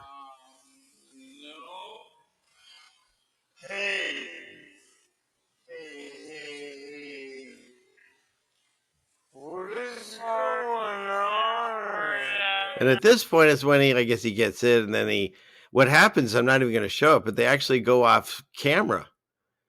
As he's getting the hammer, they go right behind here. So as he gets him to the ground, as he's supposedly striking him, the cop misses that shot. And then he comes around the corner, he's already on top of him. So I don't know what's going on, but if you add up the way that he was able to walk in the house and disappear and whatever, and in addition to that, if they're starting to struggle, if he gets the hammer in 51 seconds and the door opens and they're like holding hands at 38 seconds, I mean, they're not struggling at all here. So whatever, 20 seconds at least of them getting ready for the shot. And it's not until the cop puts his lights on him, and it's not, look, it seems like they're getting ready. It's almost like they weren't supposed to show that part. I don't know. It's just weird. He gets the light once, and that's on the second light. That's when the cops asked him, what are you up to or something? And that's when they started. So I don't know if it's a real thing and he got hurt and he's in trouble. then everything needs to happen to him, and hopefully he gets better. And I'm sorry he got hurt. But come on, people. What are we doing here? So yeah, that whole thing about the clock that I told you, of course, they said it was the war in Ukraine which was causing it and set it forward. And somehow everyone else in the world said, oh, they said it was because of climate change. Okay, that's whatever. You hear it differently. Potato, potato. Meanwhile, dead fish, dead cows, and dead crops in Argentina. They're going to tell you they know why, like we were just been discussing. I say maybe part of God's judgment, letting you know stuff's about to go down. I don't know, but I certainly would get prepared. And I just don't mean in food and whatever. I'm saying spiritually prepared because the time's close. I don't know how long, but it's close. But you have to not look at the negative. You have to look at the positive. Remember that graph I showed you where we came out on the other side? Look towards that. God gave you a promise. That's our promise. But these are possibly signs. I don't know what's going on, but it's not normal. But here's something that's normal, and I apologize to the cow in the audience. I didn't mean to upset you with this article, but Bill Gates is coming for your food now. It's not enough that they said we need less cows. It's a terrible thing. I'm sorry, cow. But now they say that you're burping and farting too much. I've heard that about you. But hey, we all have our faults, and you're always welcome in my room with the windows open. But the thing is now they're going to modify, of course, the food. Why? Because he's the guy, right? He's the guy that bought most of the farmland in the United States. He's the guy that does all the GMO stuff and all the new injections and all that stuff. He's the guy. So now he's going to work on your food. Because if we can't stop loving you, because I just have to say, cow, I do love you in many different dishes.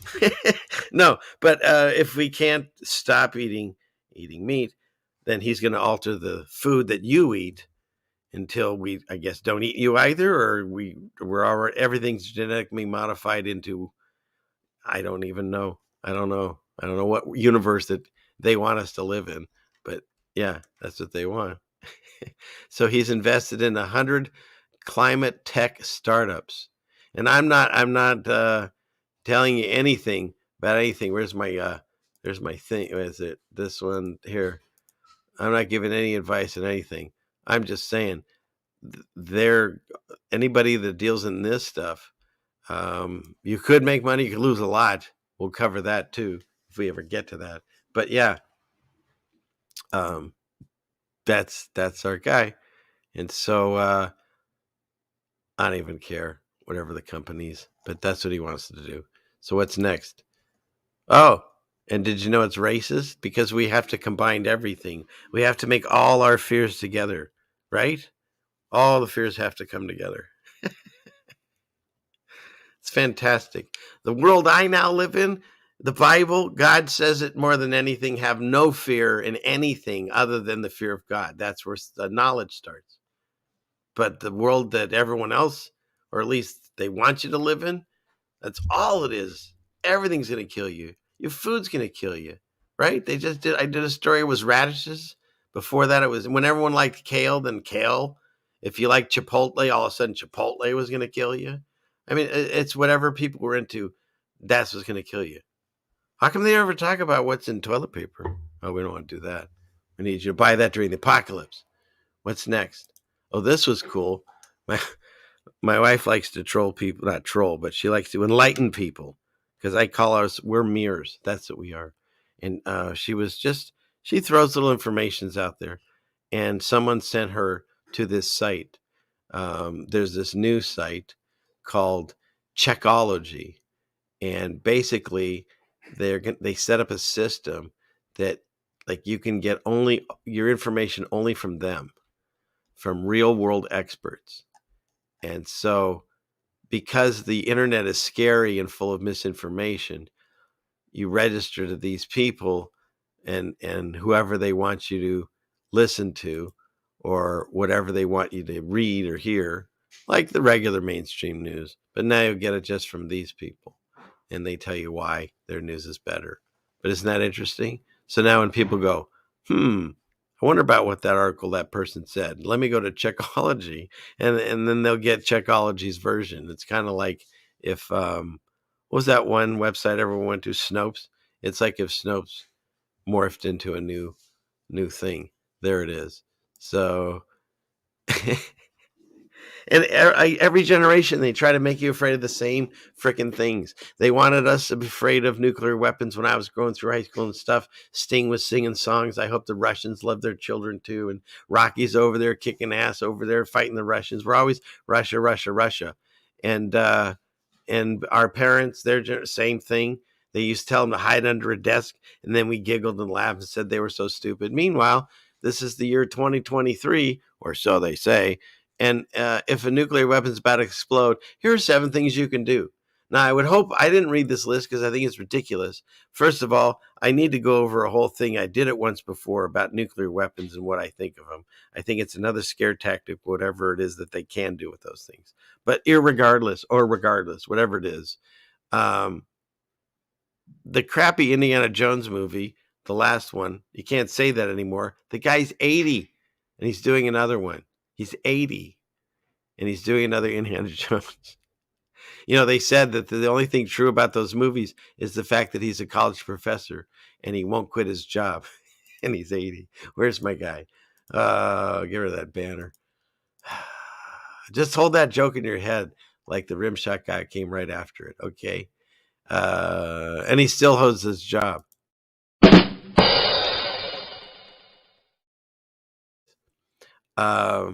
So yeah, and the crappy one, that one even had aliens in it and everything. It's so stupid. But in the very beginning of the movie, spoiler alert, he's at a nuclear bomb test site and he gets inside a refrigerator like the old school one and holds the door shut. And the thing shoots off like a NASA rocket because it goes straight up and then goes and arcs and comes down. Right, Finn? And he survives the nuclear explosion. I hope that's on this list. But how ridiculous is this? That we laughed at the people when they had their heads under their desks. And we're still writing articles on what to do. So, and they're scaring us. And it's no longer Russia, Russia, Russia. It's now, and it was, remember for a short minute, it was North Korea, right? That was in the Trump years. And then he solved that, of course, right? And then the threat of nuclear war, though distant, I don't know, talk to the clock people. They don't think so. It's prominent thanks to the invasion of Ukraine. Well, you agree on that. But the clock people think that it's not distant. In fact, you got to rewrite this article because they actually bumped it up about, 30 seconds or something. We're actually 90 seconds to midnight, right, Michael Scott?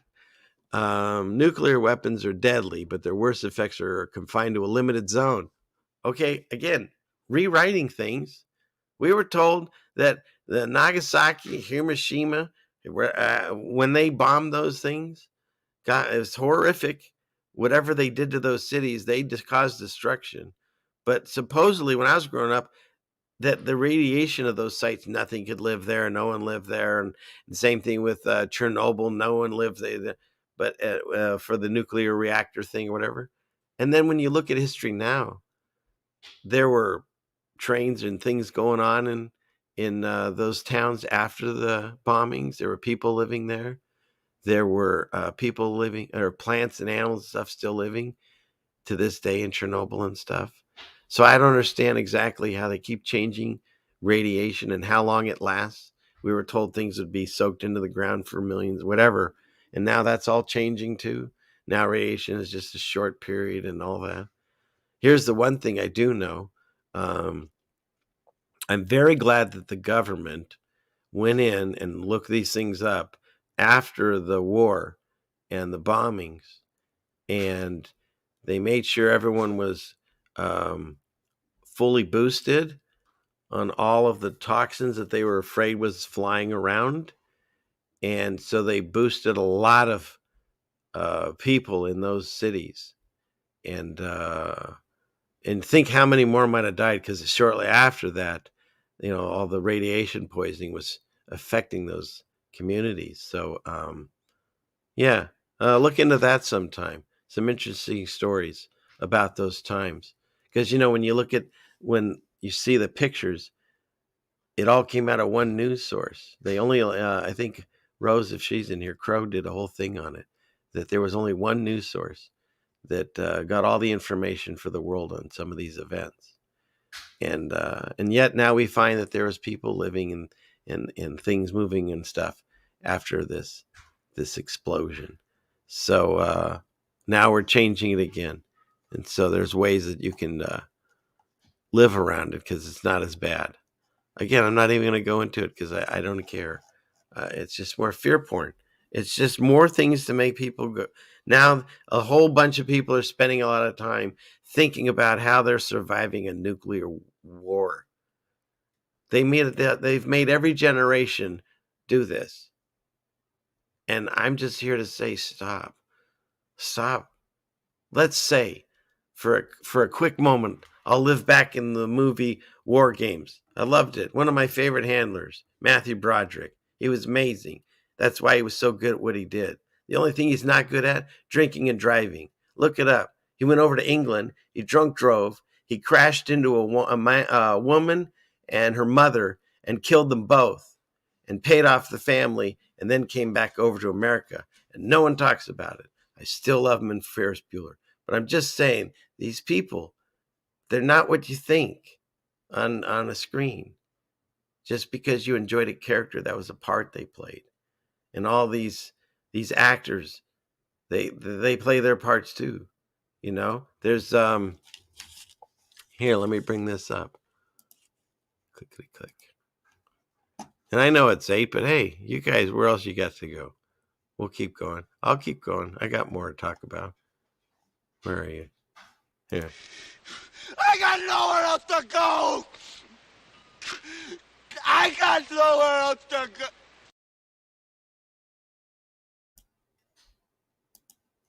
Let's see. Hang on a second, people.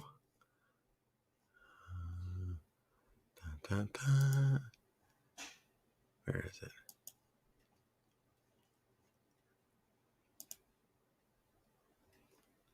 Not that one. Yeah, here it is.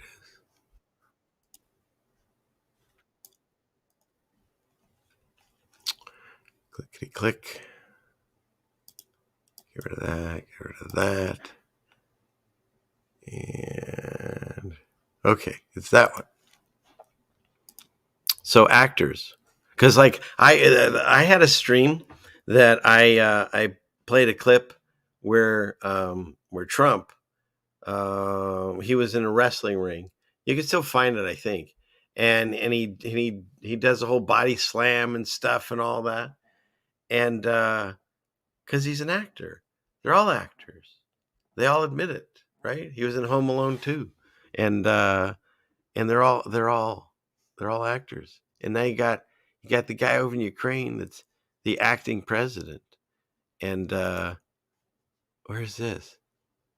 Somebody puts this together perfectly. There's nothing else I needed to do other than give them credit. They Speak the Truth. I like his name of his channel. And he took, remember what I covered last week? Like everyone, the World Economic Forum, and they had these two yahoos singing. This one was singing with a pretend instrument. I was trying to figure out if it was an oboe or a clarinet or a piccolo or who knows what. And this guy's playing and she's singing off key like she can't even hear him playing. Meanwhile, some genius put it, these are the giants that are thinking of what they're going to do to us next at the World Economic Forum. Those are the geniuses there. Meanwhile, the guy in the background here, that's Zelensky. That's the guy that's in charge of Ukraine. He's the reason that they just sent the clock to 90 seconds because his country and what's going on with Russia. And here he is. He's dancing to the music, right? Because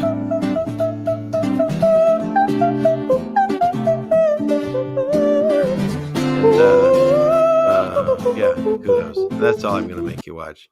But that, yeah. So this is the face of 2023, and the reason that the Doomsday clock, which looks very similar to this same curl here, that turns into 3 6s if you look right here. This is why we just went to 90 seconds to midnight. Michael Scott. So yeah, How's that? Okay, we'll get rid of that. And hi there. You know what? I didn't look. I just came over to Rockfin. How you all doing over there? So hi, NED, and a prayers to you too. See, a lot of people are definitely hurting and fearful, and a lot of things have been going on. So in Pacific Northwest Bear, good to see you over there too. So and whoever might still be watching over on Rockfish. So let me go back over here to my StreamYard and my YouTube peeps. Okay. Everybody doing okay? As you can see, we have more tabs. And yeah. Looks like meat. Tastes like meat. I like that one. Let's see. Okay. Yeah, they don't call it political theater for nothing. Exactly. Yeah. Yeah. I know. I do have trouble. I really do. Even though I was saying I was watching some, Jesse Stone TV movies where, yeah, it is troubling. Like some of your favorite movies, like it's really difficult. I don't think I've watched any Tom Hanks movies since I woke up. And just because I just see him push himself into so many different things to negatively affect us in real life. But then when my grandson was visiting, he put on Toy Story, and it wasn't his face; it was his cartoon voice. But man, that's a funny movie. So, what are we going to do? The Bible says that we're not of this world, but we're in it. So, what are we going to do? And we have to wait it out. We have to stand strong, and we that's what God says. You have to be patient and stand, and stand and stand, and wait. And wait. There's people that have come and gone and they cry out from the grave. When? And he tells them the same thing. Hang on, it's almost time. Try to rush a pregnant woman and say, hey, this baby's taking too long. Can we do it in 5 months? Well, yeah, you could probably figure out a baby in 5 months, but it's going to be way better and healthier if it goes to total, the 9 months that were set up by what? By accident, by monkeys screwing through evolution? No, by a divine creator. Oh, by the universe's creator, and we can all be God? No, there's one God. You don't manifest anything. You get blessings from God. Anything you've ever done, it's because he's blessed you with that. And thank him for it. That's all he's saying. It's like anybody. After a while, it's like, I don't need anything from you. I just like your love and your appreciation. That's all he says. And everyone's like, oh, don't read that. King James wrote it. Warning. So, yeah. So that's the way I see it. Where are we at? I'm getting caught in my own thoughts. All right. Oh, I know. We were discussing where to go in a radiation emergency. What I remember when I was a kid, we used to say, you take your, wait, let me get to this. Get off of that screen. We used to say that in an event of a nuclear explosion, I don't have any. There he is. You take your head and you put it between your knees and you kiss your ass goodbye. That should have been different. Anyways, yes. So let's go back to that. And some quality entertainment you got going here, let me tell you. Clickety click. There it is. So get out of that. Oh, I thought this was interesting. This came out from The Cut, which I guess is part of the New York Magazine. And first of all, the picture itself kind of gives me like, I don't know, it looks fuzzy to me. This purposely, I guess. But could mushrooms be the drug to finally cut eating disorders? And I'm having an issue with this. I'm seeing a lot of people discussing the consumption of mushrooms lately. And I know I did a story several months back where the government, the CIA, they've done experiments with hallucinogenics before, but how they were revamping it and coming up with different things. And now mainstream science is actually looking into it to turn into most likely some type of pill, prescription again, for things like eating disorders. Remember, they told you in the earlier articles that diet and exercise can't cure you. So maybe mushrooms. And with anything that mainstream pushes, I question why. And I'll tell you something. I know of people that have gotten sick and had strokes from just one dose of a bad mushroom. And so why? Why take the chance? How incredible is this high? So you can see outside the veil, you can go to other planes, you can fly like Superman. For what? For the risk of stroke, seizure, brain damage? I don't know. I don't know how far this stuff goes. Nobody knows. And especially if you get it from someone, first of all, okay, you know the person. All right. Did they grow it and tell you how they harvested? Apparently, there's different ways you can do it, and it can cause problems if you do it wrong. Or if they didn't, do they know the guy that they're getting it from, that they did it properly? I mean, I don't understand. We go on these shows and we talk truth and don't eat this and don't eat that. But you can just plow down through whatever hallucinogenics were given to you by a friendly face. I don't get it. I don't get it. I won't do that stuff. If anything, I've talked about it. Cannabis, I have used.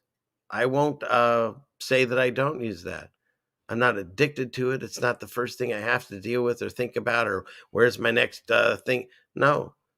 Sometimes it helps me be creative. Sometimes it helps me just relax. That's it. But it's a plant. I can see it as a plant. Anything else that comes in a pill or a capsule or inhaler or whatever, I don't know what's in it. Why would I go on here and preach about eating healthier, not eating preservatives in your food and your drink, and then smoke a cartridge of something? I've shown you this is my wife makes this with rose petals and mullein and stuff like that, and that's just occasionally just something to do when I'm out farming and being a man. But seriously, it's like I don't get it. So you'll see past the veil. And then what? What will you do with that information? Will you be able to handle it? Will it be too much for you? Will you freak out? Maybe you get to talk to somebody on the other side of the veil. Well, who are you talking to?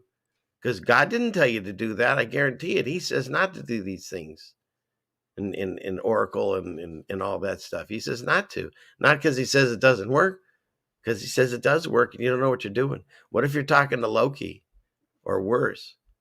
Because you're in uncharted territories and you don't know what you're doing. You're literally a baby with a handgun and don't even know. But the person on the other side, the entity, or wherever you think you might have gone to or did go to, you don't know who you're talking to or what their intentions are. Are they good intentions? Do they have your best in mind? Or are they not? So the way I see it, if it's not a plant, I'm not going to, I've gotten off of everything that they wanted to put me on. When my dad passed away, they had him on, I think, 16 different meds. So I believe preventative medicine rushed him away from us. But that's just my idea. I don't know what I'm talking about. Listen to the CDC and everyone else in a white coat. Don't listen to me. So I don't know. I don't know why I'd take something that would, that one of the side effects could be pretty damaging. For what? Anyways. And I got a drop for this too. Where is he? See, I found another one. It's not just Superman that was judgmental. He-Man got into the show. Drugs don't make your problems go away. They just create more. A little bit of a double there. I hope you heard it. But yeah, that's He-Man. Yeah, our cartoons were so judgmental back then. I had no idea. But yeah, so look at this. There's a new synthetic opioid which complicates public health response to overdoses. There's a synthetic opioid. Now, first we went to Afghanistan and took over all the opiate fields and then caused a crisis. Now we're creating a synthetic opiate that's 40 times more powerful than fentanyl. Now, maybe I'm wrong, but isn't fentanyl the big scary one that everyone's dying from? That's what Prince, I think, died from. That's what everyone's dying from. I think there was an auditor that just accidentally took, I think it was what he thought was aspirin or something, and it was laced with it. And now they're saying this new one is 40 times more powerful than fentanyl itself, unless this is the one. But yeah, it's been found in at least 36 states. And so there's that. But this is really scary for a lot of us, myself included, because my drug of choice, and that's just because I grew up, well, not grew up here, but I've been out here for many years now in the Pacific Northwest. And damn, we need our coffee. Because on these cold mornings, not only does it help you, warm your hands and your body as you drink it. Don't take my coffee. And no, I see the coffee alternatives Americans just can't get behind. I'm not even going to read them because I already know they want me to drink dandelion roots, and I've tried it. It's, look, in an apocalypse and there's no coffee left, maybe we'll see. Maybe I've gotten off it by then, hopefully. But yeah, of course we don't want any alternates to coffee. There's no alternate to coffee. Stop it. Here's a mathematician that thinks he can hack the Earth simulation. What could possibly go wrong with that? So, and this is popular mechanics. That's what bothered me in this article. When I was a kid, there was popular mechanics, and it talked about how to fix cars, trucks, whatever, motorcycles. No, I think that was popular motorcycles, but it was, engines and stuff. And then if you wanted to go all crazy space, you do popular science. And that was the one that would have the mathematician thinks he can hack. No, now it's just popular mechanics. I think they've run out of things to talk about in popular mechanics. So there you go. I don't know. Whatever. Next.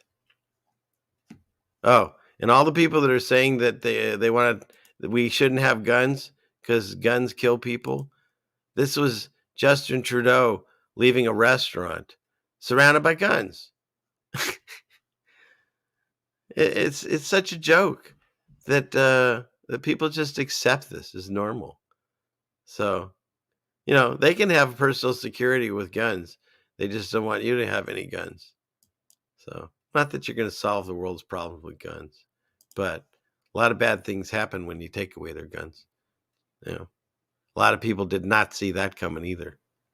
Huh? And then I like this dude, Sling and Stone, but let me see if I can. Let me stop this for a second because I can't hear what you're listening to. And I need to fix that. Aha. It's that button. There we go.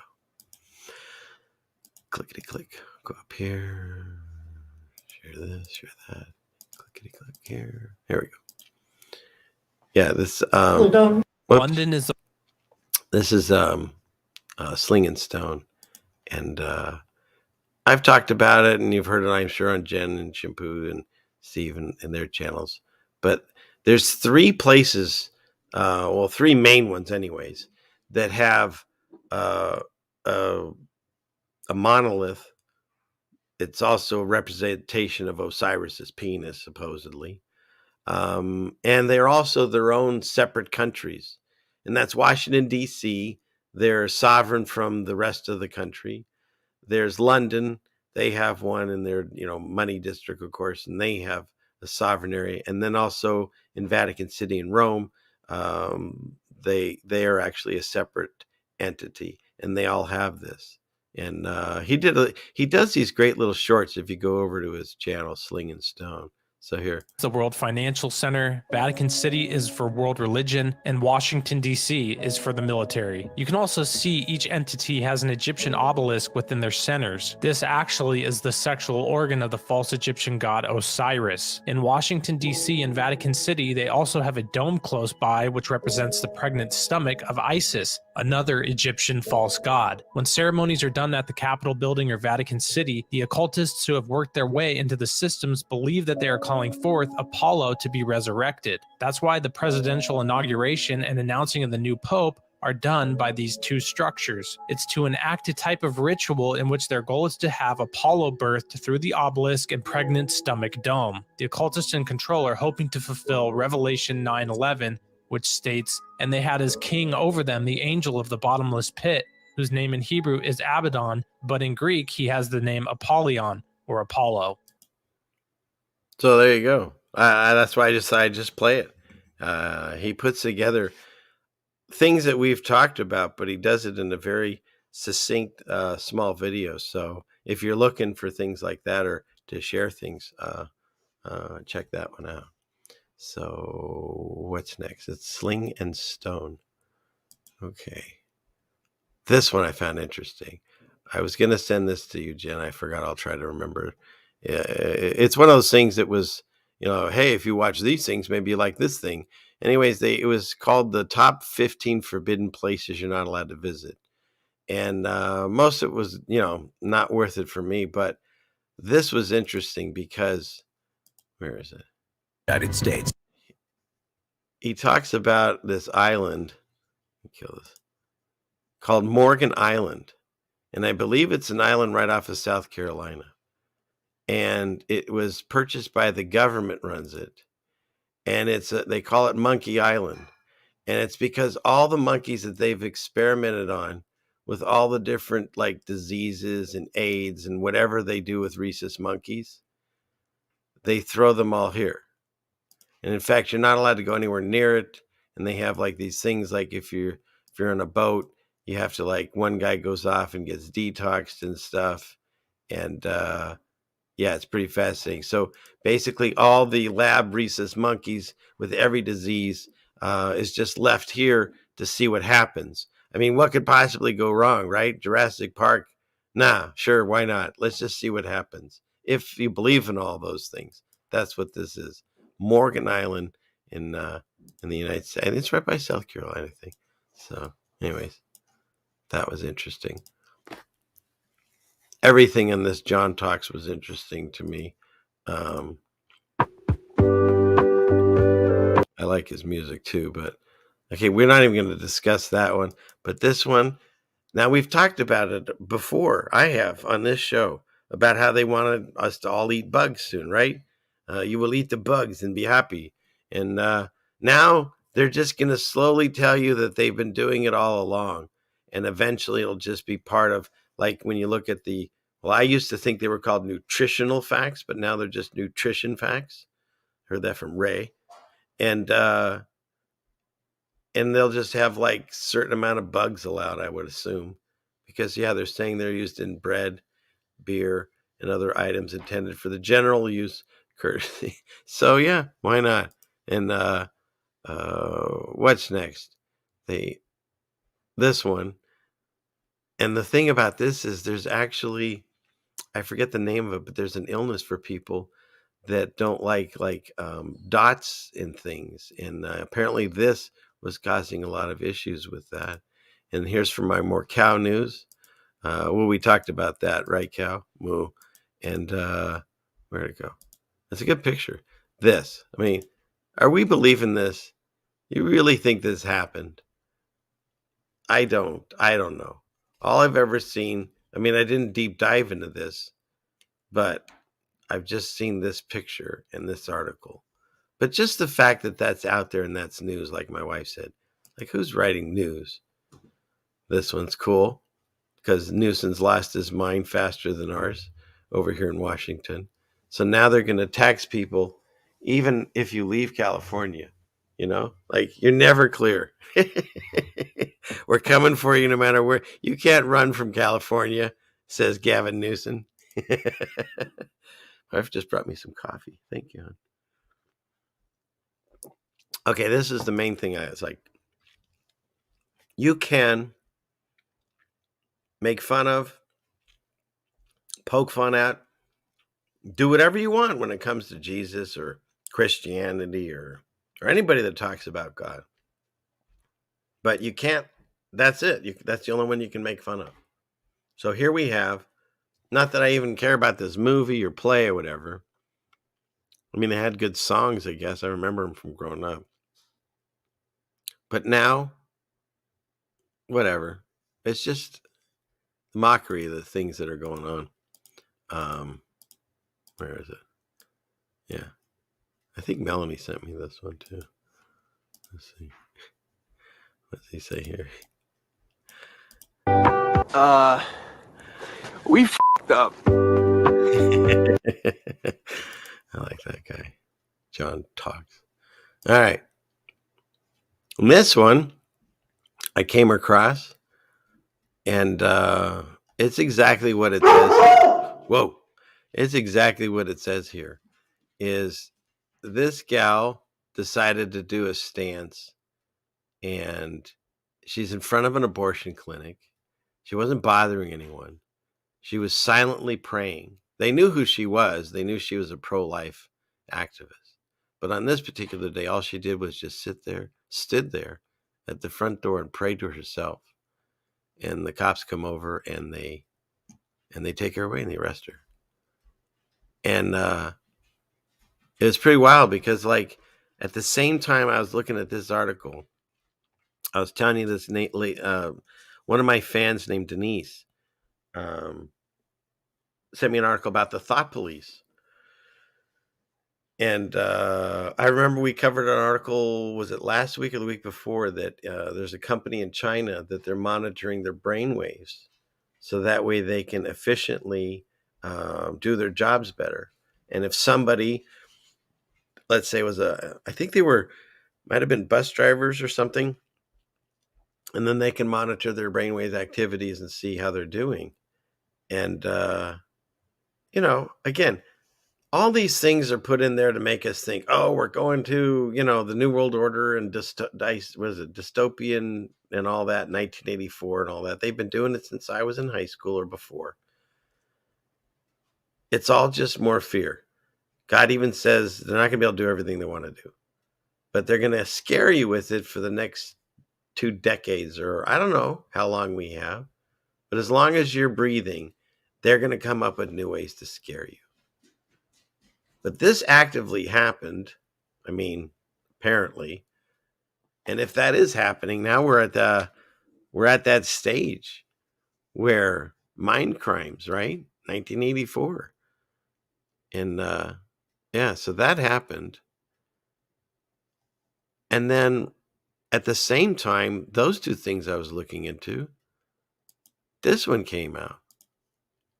Hello, everybody. I'm Nicholas Thompson. I'm the CEO of The Atlantic, and I will be your moderator today. We are going to have an incredible session. Start of the show. Now, these are the same people that were singing earlier with Zelensky dancing. Okay. Is Nita Farahani. She is a futurist and legal ethicist at Duke, and she's so smart and so interesting. You're going to learn a ton. This is how she's a futurist. I need to look that one up. I think I'm a futurist. I hope I'm a futurist. She's a futurist. It's going to work. We're going to watch a short video. She's going to come on stage and talk. The futurist. futurist. Do a little Q&A, questions from the audience, and that'll be a wrap. A little Q&A and then a wrap. I'm excited. So first off the video, it's going to make you see the future and understand a wonderful future where we can use brainwaves to fight crime, be more productive, and find love. And this was totally Minority Report, right? They did crimes in the future by the oracles and decided to arrest people before they did them through thought. Anyways, let's move on. Let's see. Unusual change in your brain activity when you're asleep. It started earlier in the month. You send a text message to your doctor with a mental swipe of your cursor. Could you take a quick look at my brain data? How we doing, everyone? You see what's happening here? She's now neural linked to her computer. I was excited that one day we wouldn't have to type to our computers and we could do like Star Trek and say computer. Oh no, we've blown past that. We're totally past Matrix land. They are now implanting things in us that we can just say, hey, look at my brainwave. Yeah, okay, no probs. Anything to worry about? Your mind starts to wander to the new colleague on your team, whom you know you shouldn't be daydreaming about, given the policy against office roommates. Don't do but that. You can't help fantasizing just a little. He does look good But then shirtless. you start to worry that your boss will notice your amorous feelings when she checks your brain activity and shift your attention back to the present. Yeah, you better get back to work. See the future and understand a wonderful future where we can use brainwaves to fight crime, be more productive, and find love. That's the clown planet, of course, Carl Vernon. Yeah. What about that? Not too bad, right? I'm looking forward to the future. Who's with me? Woo! Man, this one I only put in because this is one of my pet peeves. I remember in 2012 when they told us the world was ending back then, it was all the Mayans' fault. It was their stupid calendar because they didn't keep writing it. We were all going to die. And I looked up the Mayans at that time. And then something came about because we were heading towards another apocalypse. I forget what it was this time. And everyone was talking about this, that, and the other. I went back to look up some articles on the Mayans, and they no longer exist. Now all the articles call them the Mayas. There's no N. There never was one. If you thought there was, you were misremembering or going with the flow of the entire world that thinks there was. So there's just Mayas now. Stop using the N. We should call it the new N word, the no N word. Maya, the no N word. Okay, what do we have for that? Maya, the no N word. Sorry. Pizza. Mayan, the new N word. What do I got it here? This one. Boom, baby. Yeah, I like it. Okay, next.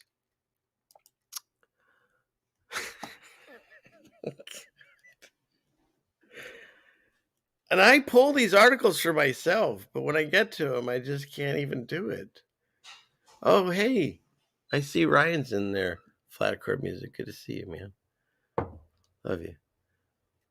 Come on. So humans can still grow a full coat of fur. And again, what article are we reading? Popular Mechanics? What does that have to do with monkeys? Anyways, humans can still grow a full coat of fur, studies say. I'm having trouble speaking this article because it's so ridiculous. But it turns out all the genes are still in place for humans to grow into full furry coats. The study says differing patterns of hair growth and development coincided with evolutionary patterns. So we decided as a evolutionary unit to stop. Some of us didn't get the memo. Look into Ed Asner shirtless. No, don't. You'd be sorry if you do. But some people didn't get the memo. In fact, and I'm not trying to make fun of the light of this, but the same day, this is January 24th, or so they say, and then the next 2 days later, this story shows up in my feed. Maybe it's because I looked at this one. But he's got, I mean, Jen would say it's Dogman, but no, it's a person, supposedly, according to this article, that has this syndrome where he has the hair. But I find interesting is it's like a reddish color, and that does match up to scriptures where there was 2 children born at once, and God says they were fighting in the womb, and one was Jacob and one was Esau. And Esau was actually first, so he was supposed to inherit everything. But he came out like this. It literally said he was covered in red hair. And at the same time, his brother Jacob, he grabbed onto his heel and they yanked them both out. And he loses all of his lineage and stuff. His brother ends up getting it all. And look, some could say he got cheated, but at the same time, when God looked at Esau, he said, hey, that's not who I created.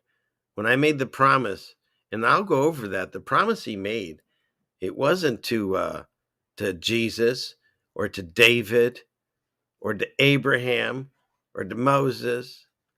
The original promise that God made to the special people, whatever you want to call them, was to Adam. That's the promise he made. When he made Adam, and then he got tempted because of the woman, although she blames the snake, nobody takes responsibility for their actions, even all the way to the beginning of time.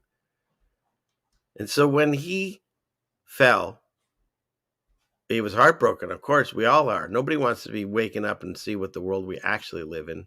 We want to live in the dream world. And apparently Adam's world, it's immeasurable how amazing it was. We can't even comprehend it because he was devastated. In the Adam and Eve books, it says he tries to kill himself and so forth. It was that crushing. But God tells Adam a promise. He's like, look, you messed up, okay? The one thing, you could do whatever you want. You never had to work for your living. There was always food and water. You didn't even need it. You didn't need the sun and the moon because light emitted from you. You asked for a partner. I gave you a partner. All the animals bow to you. You have everything you need. You need nothing. And the one thing I ask is to not eat off of that one tree, the only tree. And okay, you messed up. So here's what's going to happen. You were a bad kid. Well, you're not a bad kid. That's a goat. You were a misbehaving child. And I told you not to do it, and you went ahead and did it. So now there's consequences from it. Not because I want to give them to you, but I set up a whole system to whereas if I break it and bend the rules for you, it sort of all comes apart, like at the seam of the universe, whatever that means. And so here's what you do. You have to wait. And I find it interesting. He tells him, you have to wait 5,500 years. And I think we're pretty darn close, depending on how you do your math with the Bible stories. But at the end of 5,500 years, he says, I'm going to bring you home. And to Adam, that was heaven, Garden of Eden on earth. And so with this whole revelation stories and all this stuff going on, if you read past all the scary parts, in the end, God brings back a new heaven and earth. And he told Adam all the way back to the beginning, from the first fall, he said, I will bring you home. He doesn't say, I'll think about it. He says, I will bring you home, but you have to wait 5,500 years. And then, of course, Adam continues to try to get back, and God keeps having to help him. Because he's like, look, I made a promise. God's word spoke everything to existence, and it's still resonating today. If he breaks his word, it all falls apart. So Adam has to wait 5,500 years. And he doesn't just say Adam, because Adam died. No, he says, and all of your generations. That's us. Because if you want to do the Bible stories, you start with Adam. And from there, you'll eventually end at Noah, because he was the needle that threaded the new universe, because everything else got resetted. And then from Noah, you go over to Abraham, who's the only man that God said was his friend. Why did he say that? Well, the story of Abraham, it bothered me when I started reading the Bible. It bothers a lot of people.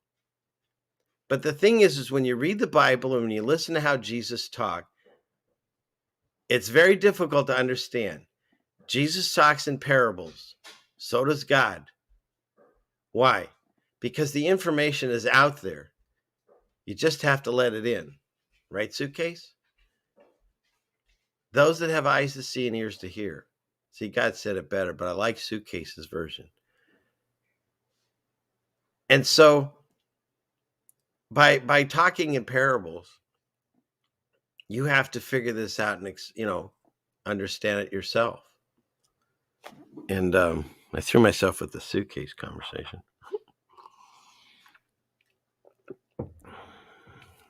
Let me get my train back. Where were we? Adam and Eve. Thank you.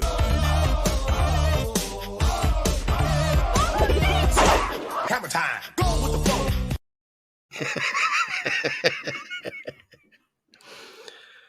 Adam and Eve. Thank you, love. And God's promise. He said that he would come bring us back. We just have to wait in all of his generations. Because all these things have to happen. Because there's so many of us that are loved ones that don't even know what I'm talking about. I don't even know what I'm talking about. I know nothing. Nothing. But here's what I do know. At my lowest point, when I was struggling, trying to understand all this new information that was coming to me, before I even knew it was a thing, my wife kept talking about God and Jesus and all that. And I was like, whatever. I was Jewish and Jesus is a prophet. And the Bible's non-existent in my mind, even though they had me read the Old Testament, which is the first part of the Bible. So whatever. And so at my lowest moment, I asked to speak to him. And that started my journey. It was so easy.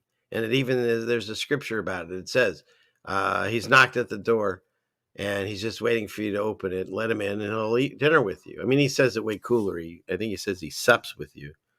You know, they always have the coolest thing in the Bible, right? When Judas, who's now played by a woman apparently, is about to betray Jesus, they're like, well, who's going to do it? And he's like, oh, see, whoever sups their bread, which is taking my wife brought me some bread, takes their bread and dips it into their drink. Maybe it was the Oreos and cookie milk. I don't know. But whoever sups in that's who does it. And then, of course, Judah's like, huh? What'd he say? You know, so yeah. I don't even know what I'm talking about now. Adam's promise. And so a lot of people think it goes to Abraham, because it does. It starts with Adam, goes through Noah, and then ends up at Abraham. And Abraham is the only one that God said was his friend. I was like, wow, that's cool. And I remember when I first started praying, I'm like, I pray one day I can be your friend too, you know? But then I started seeing the responsibility that comes with, you know, like Spider-Man says, with great responsibility comes, I don't know, heartache. What does she say? What does that grandma say? Isn't that funny? The first movie was some old grandma, and like in the newer one, that's like Sally Field, and like the new one, it's like what Marissa Tomei, like Aunt May's getting like younger and kind of like, you know, macking. Anyways, we're off on a Spider-Man. I was talking about Jesus. So you got Abraham, and a lot of people get, and I understand why. Because I got upset with that too. Because like I said, my dad taught me how to be a family man. My dad taught me how to be a good father and how to take care of your children. And then I read this story where God says to Abraham, hey, I want you to go up in this mountain and I want you to kill your child. And I was like, that sucks. Why would he do that? And they march up the mountain. And then at the last moment, God's like, no, it's okay. There's a goat. Do that instead. And that totally troubled me. And, but see, that's where rereading the passages, and then also for me, the added books, because there's books taken out. We can all agree on that. There's 66 left in it. I think that's where King James did, is he just started throwing books out. But regardless, there's still messages within all these books. And on some of these extra books, the apothecary books, or and then also on the let's see, I haven't read Jasher, but I know about that one. And then there's also I can't think of the other gentleman's name, that another book, but and the Adam and Eve books too. But one of the things that it talks about was the things that are left out in some of those stories. I'm sorry? It could be Jubilees. There's another one. Thomas, was it? Or I forget. But in any case, it talks about some of the things that are left out in the Bible. Like the fact that it says that Isaac knew what was up. That's his son. And that the two of them talked with God about it. And when you think about what Abraham saw, none of us have any idea. But he literally walked with God. We can't even comprehend what that means. There's a lot of people in the chat would be excited if, I don't know, insert your favorite politician or handler there. But whoever was there, Tom Foos, they'd be excited if he hung out with them for a day. Abraham had God with him, talking on a daily basis, just like I'm having a conversation with you.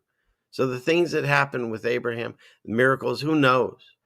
But whatever it was, he was sold. He was the only person. The reason God liked him as a friend, he was the only person in his entire area that still believed in God when everyone else walked away from it and were believing in other idols and things. He was the only one. Like, you think that you're alone yourself right now if you're listening to this and no one else talks like you, your family and friends don't talk to you, everyone's walked away from you, they don't want to hear what you have to say. That was Abraham. Even his own family and everything. And he has some of the greatest stories. You know, he went to visit one of his kids one time, and his kid had all kinds of, I don't know if it was his child, but it was someone in his family. I think it was his son-in-law or something. And he went there to visit, and he had a room of idols because they used to make idols and sell them, I guess. And he had a whole room of idols. And Abraham's just like livid. And so he takes this stick out of the largest idol that was there or in the room, and he smashes all the other ones. And then he takes it and he puts it in the one idol, the big one at the front of the room, whatever. And so when they all come in, because they hear the noise or whatever, and they're like, Abraham, what did you do? And he's like, what do you mean? He's like, isn't it obvious that this one came to life because he was jealous of all the other ones and destroyed them, and I just got here like you did? And they couldn't argue with them, because if they want to call him a liar, then they'd have to admit that they're idols and gods don't do anything. See, that's the stories that you get from the Bible. So when God tells Abraham and Isaac that this must happen, first of all, if you know anything about when you're thinking about God and Jesus and stuff, I don't want to check out. I want to be here as long as I'm supposed to. I want to do everything that I'm supposed to, and I want to be here as long as I possibly am allowed to be here. But I'm not afraid of when I check out, because there's only one person that can do that. That's God. He's the one that breathed life into you, and he's the one that takes it away. No one else can. He can allow Satan to mess with you if you give your free will and consent and you give wrong choices, but he can't kill you. Read the book of Job. He's allowed to do whatever he wants except kill him. And that's another parable about where we live. So yeah, we live in Satan's fallen world because Adam fell. Get over it. Everyone has sinned in their life. You had a choice. God said sin was woven into our hearts when Adam fell. It's there. You're tempted all the time. Throughout your life, I don't care how old you are listening to this, you have been tempted by something that probably was sinful. What does sinful mean?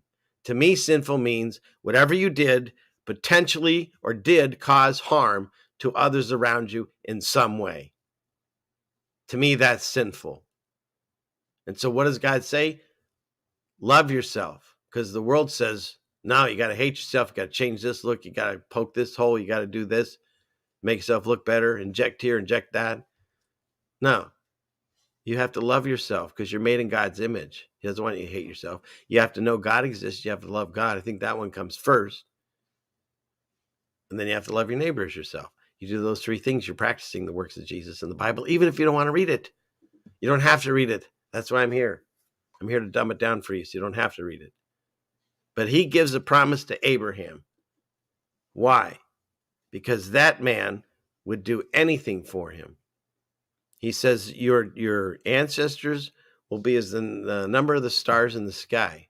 In fact, his wife says, oh my God, we're so old and I haven't even had a child. She laughs at God. He's like, why are you laughing? She said, I didn't laugh at you. I said, come on, I can hear you. You break. So yeah, so that's the thing. The promise then goes to Abraham.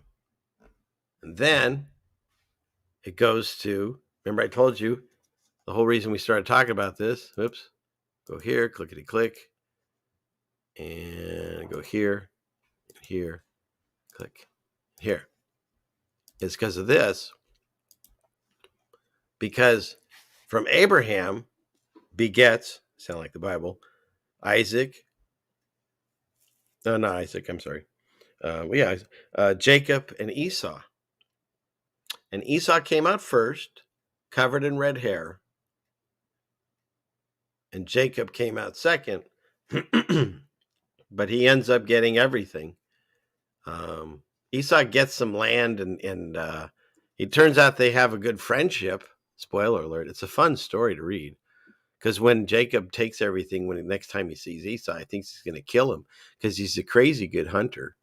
I think he's the one that finally kills Nimrod, but I might have that wrong. But yeah.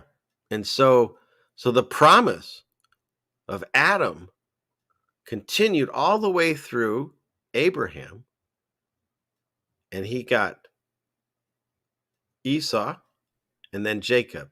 And then Jacob, according to the stories, they switch his name to Israel.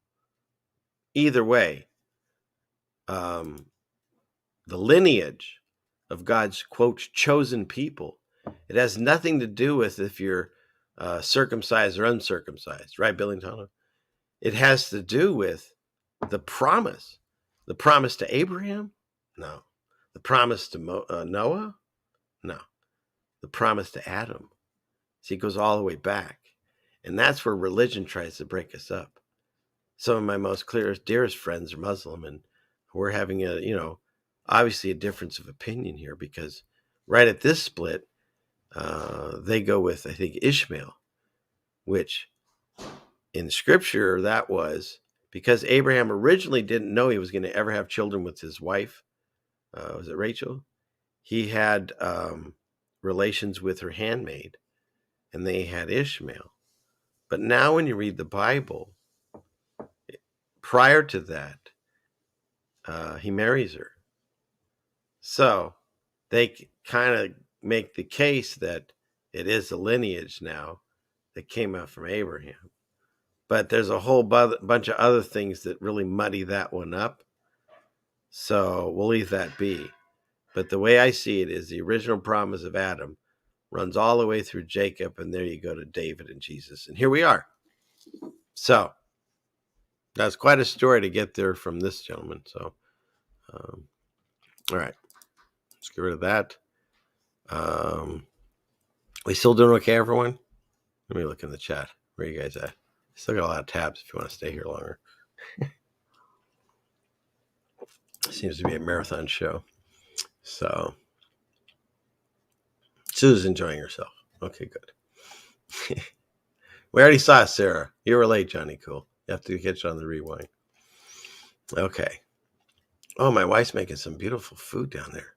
That sounds good. Okay. We might be speeding this up. All right. Let's see what we got here.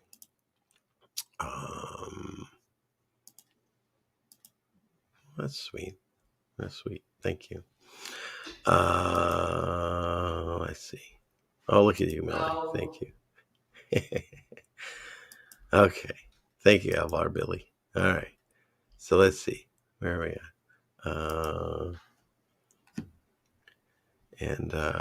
Yeah. So let's see. Where are we at? Let's see. We'll go over here and clickety click.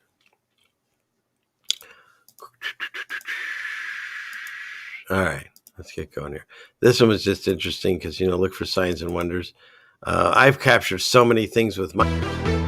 okay, techno music gone. I've captured so many things with my camera. Most of them I put in my intro whenever I get anything interesting. But, man, that's some crazy cloud. I'm not saying it looks like a vagina portal, but it looks like something weird. So, or an eyeball. Maybe it's one eye looking at us. I don't know. But it was seen from multiple places. So just don't forget to look up when you're looking down on your phones. Don't forget to look up. And of course, the birds know. So anyways, that was on Clown Planet, of course, called Vernon. We covered that. If you believe stories from this, then you've got North Korea is now, I guess, under lockdown again to fight the spread of a respiratory disease. I wonder what possibly could have caused a respiratory disease in North Korea. We may not ever know. We might not ever know. So I hope they're doing okay over there. And this was a great article. So here's where, Jen always says at the end of her show, let it not be said we stood by and did nothing. And I think the last few years of my live show and everything I did before this, I can say wholeheartedly, no, I did not stand by and do nothing. But there's new articles coming out saying, well, if you knew, why didn't you do more to warn us? I mean, so now they're saying the blood is now on our hands. Whatever. I don't know. I don't know what to do anymore. They just want to keep us fighting each other. If you can't see it by now, then we can't show you. The information's out there. You just need to let it in. Suitcase. Here's the FDA. They're deciding if we should just get annual ones now. Of course, we've been saying that for like 2 years when they started this live exercise. Meanwhile, the new one falls short of protection, according to the CDC. Always follow their rules and the guidelines and information. Check your local listings and mainstream news sources. They're still looking at a potential risk. And I like how they've now changed it to a bivalent. Never heard that one. It's just appearing all of a sudden everywhere. They're trying to okay, maybe this one's bad. We'll just call it something and then not give this one, but we'll give the other ones. Because now they're going to try an experimental vaccine for the deadly Marburg virus. You guys didn't even know to be afraid of the Marburg virus. So you're welcome. You better look into how you get the Marburg virus. Because you know what? I'm not going to tell you. I don't know either. But I'm glad they have an experimental vaccine for that. Meanwhile, completely different news story. Autism rates have tripled. Is it more common now, or are we just better at diagnosis? I mean, that makes sense to me. That has to be the reason. One of those two has to be the reason. There's nothing else. It's impossible. Has to be those two things. So, yeah. Now, if you don't get the shot, if you catch this thing, it could raise your cholesterol. So, just saying. This thing's amazing because not only will it seek the person in the room that doesn't have the shot for it, it causes every symptom, every flu symptom, and then it causes heart things and memory things, or something else I forget. See what I did there? And then and now cholesterol. Sure, okay, why not? What else? I think it had toe fungus one time in there. So here's the real. Here, let me get out of this. Because meanwhile, remember I told you about the magician? It seemed like yesterday. This show's been going forever. But I told you about the magician. Meanwhile, where is he? The real world. There's really scary news in the real world.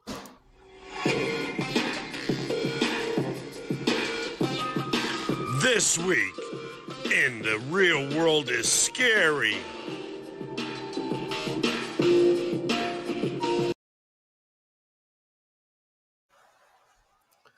So billionaire investor Ray Dalio slams the U.S. debt ceiling and compares the politicians who support raising it to binge drinking alcoholics. It's weird that I would actually be on board with one of these news articles, but I agree with this guy, whoever he is. So there. Yes, that's what's going on. And then there's a real interesting thing. I'll throw this one in the chat. How do I do this? Oh, it's on, what is this? Rumble. Somebody sent this to me. Copy. Where are you all? You're over here. Hi, everybody. Throw that in there. And if I got anybody over on Rockfish, hi. Okay, we'll put you in there. Okay.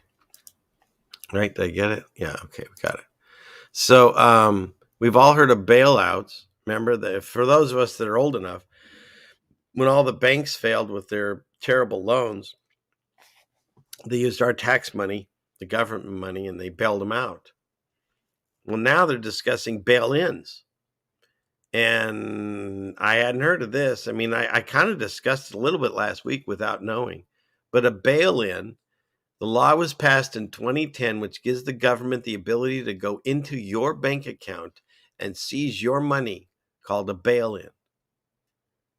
And so there's a video of a closed meeting at the FDIC in November of 2022 where they talk about how they might have to do the bail-in. Is coming. And I don't know. You can look for it and see. But yeah, the bailout model. Make this bigger.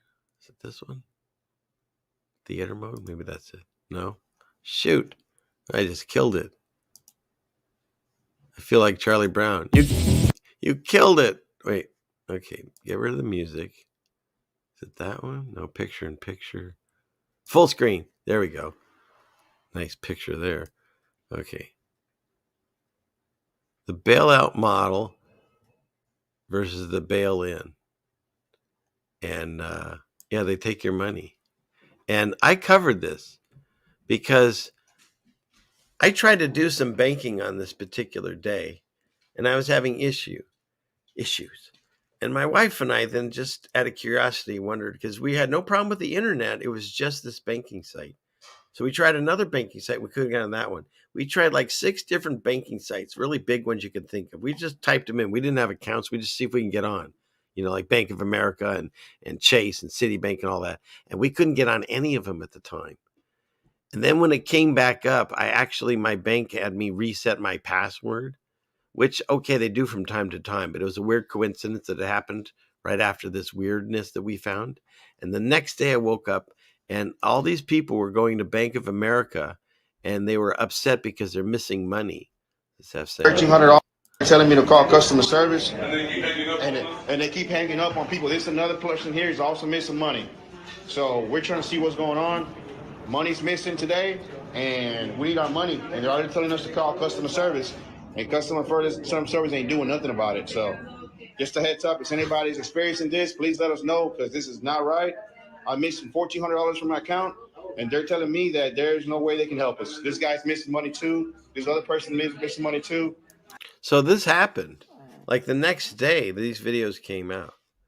So, I'm not saying that they did it, but something's up, and they're letting us know. That's what they do. They put it into the, this is a possibility, and you signed on for it. Because most likely you had to agree to something in order to open your account. We do it with our phones. If you want to keep using your phone, you have to agree, or you can't even look at anything on it. So, but yeah, so then now you got South Korea's economy shrink for the first time in 2 years. So this is, to me, the real news, talking about the economies of the world and how they're all struggling. And then this is crazy to me. Everyone talks about crypto's the place to put your money. Well, first of all, there was money to be made, and maybe there still is. But I'm not going to, as they say, put all my eggs in a basket of something that is not even tangible.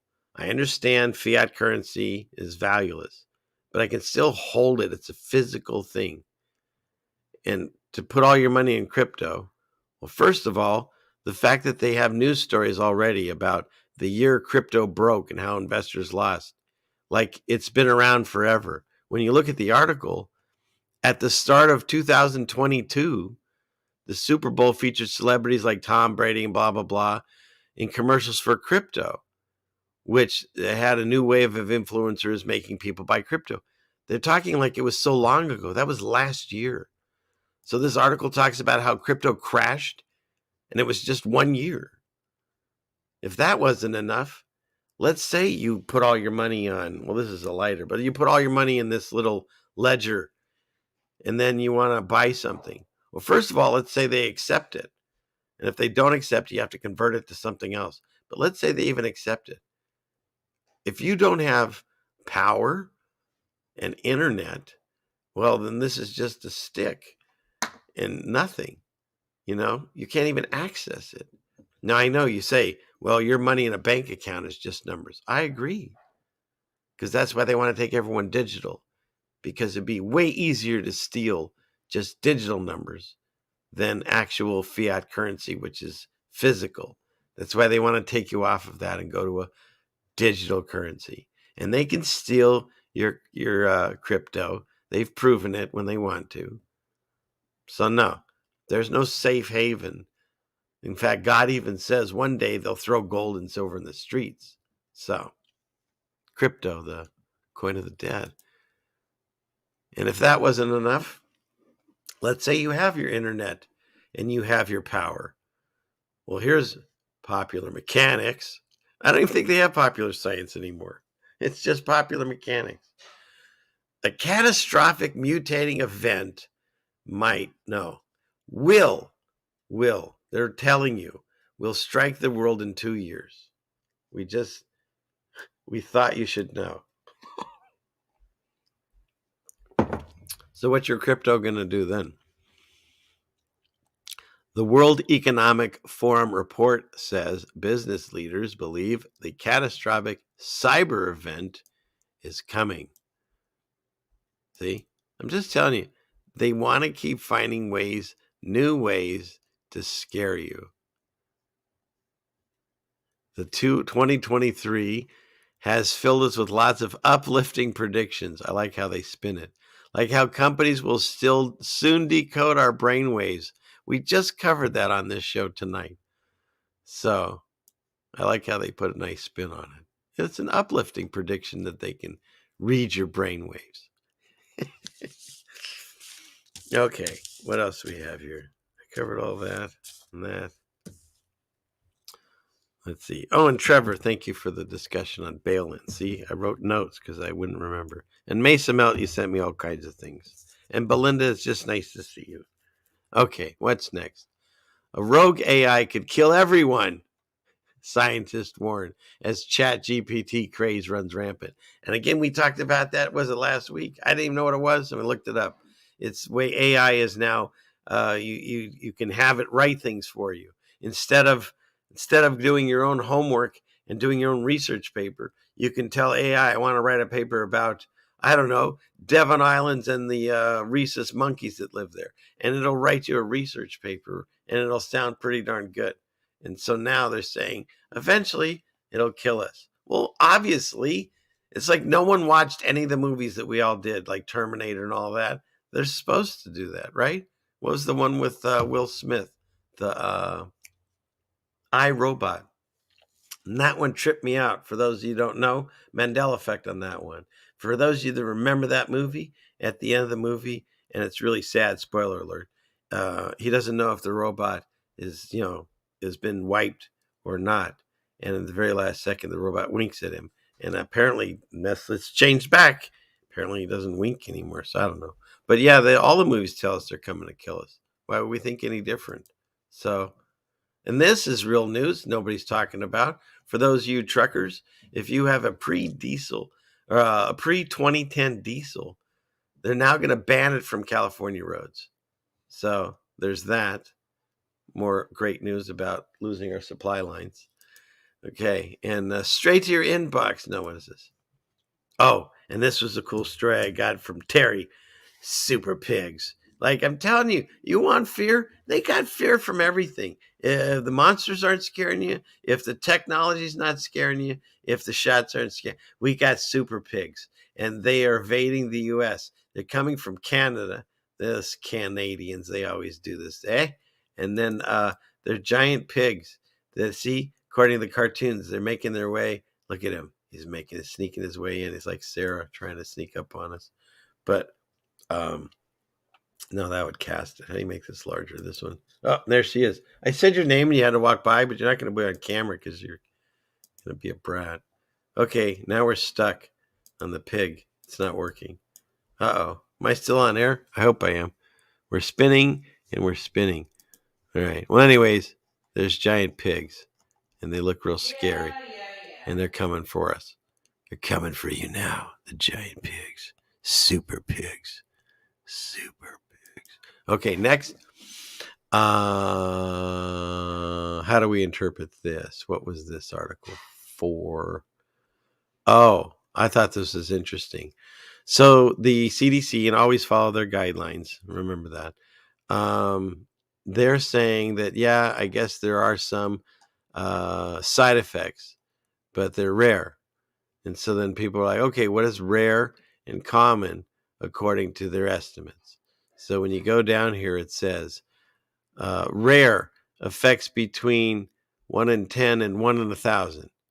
Okay, so let's read this the other way. So basically, common means like 1 in 10, or very common. Common means between 10 and 100, right? Uncommon is between 100 and 1,000.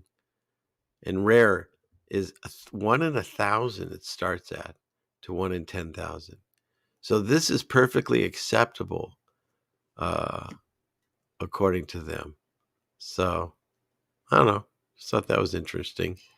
Use that information how you want. But yeah, to me, it's funny. It reminds me of my uncle. He had this saying. He was going in for surgery. I forget what it was. But they told him, okay, listen, uncle. Well, they called him uncle. Everyone calls him uncle. They said, listen, uncle, you're going in for surgery, but it's okay. It's minor. And he stopped him. He really did this, the doctor. He said, look, if you're doing surgery on me, that's major. If we do surgery on you, you could say that's minor. But if it's on me, it's major. And it's the same thing. What they deem as what they say is rare, all the way down to 1 in every 1,000 people. That, to me, their definition and mine. What's the definition of is? Right, Clinton? He's watching. What else do you have to do? All right, we covered the electric planes. We were back in a scary... All surgeries are major, says the silent wife. And she should know. So, where are we at? Here, scary space.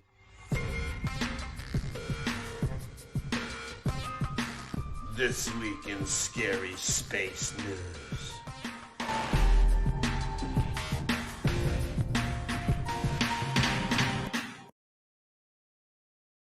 Okay. So you got 2 scary space news because we came back to it. But you got to cover these things. The lunar South Pole oxygen pipeline. I mean, everything about that says everything I need to read. So that's what they're planning on doing, is putting an oxygen pipeline on the moon. Sweet, nice use of our taxes. Meanwhile, Flint, Michigan's drinking sewage. And then you got, but wait, there's more. Oxygen has been discovered in the most distant galaxy yet, says Dr. Alfredo Carbonete. And he's got a cool picture. I mean, look at that. He is the senior staff writer and space correspondent. So he's got that going for him. But yeah, so see this image, which is, drawing artist conception. But you see the observations of this and proves that they've discovered oxygen. See? Because see, this dot is orangish, and that's sort of a purplish pink, I guess. And yeah. And see, they are in this box, which is really this box in this giant picture. And so, or photo or drawing or cartoon. And so because of that, that tells you there's oxygen. Okay. So math and science, and shut up. And next, more images. And what I found interesting was this one, which they say is this new clearest image ever taken of Mars moon Phobos. And to me, I just saw different things there. I saw, I was looking at cannonball images and to see if they kind of matched up, or bullets that were fired. I don't know. I think if we check close enough, we can find it. But I lost interest in this. I just thought I thought it was interesting. But then was weird. I'm looking up microscopic views of bullets. See? And then this shows up. And I was like, that's a new cartoon. What is that cartoon? Well, no, apparently that's an old cartoon. That's what rabies looks like. If you guys didn't know that, it looks like a ribbed condom. So rabies, be careful. If you see these on the ground, well, definitely, if you see that on the ground, don't touch it. So there you go. There's where's my guy?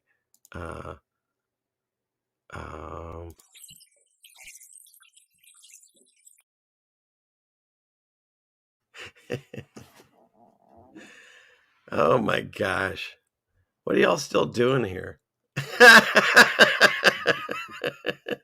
I thought I would have scared you all away by now. Shoot. Yeah, I'm hearing it downstairs. Here, I'll do it here. I got nowhere else to go! Oh my goodness. All right. Well, I think I've covered most everything. I think what I'd like to do is explain this show, if that's possible, and my channel, and what my purpose here is, at least in my mind. So here, let's transition to that. No, but because I believe we're living in the short season of Satan. Pizza. That I think I'm playing them all. I always make sure I don't miss any of them.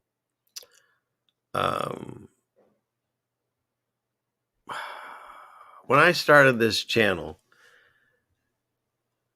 I started it by doing little videos, as Voynich would say, little walks in the woods, and I never envisioned myself doing a live show podcast.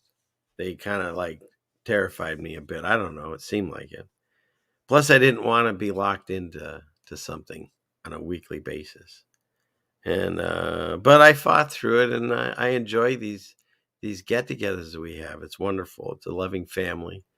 All the people that come in the chat, I hear from you all, and I hear from people that I've had on or have watched my show, and they talk about how wonderful everyone is in the chat. It's beautiful.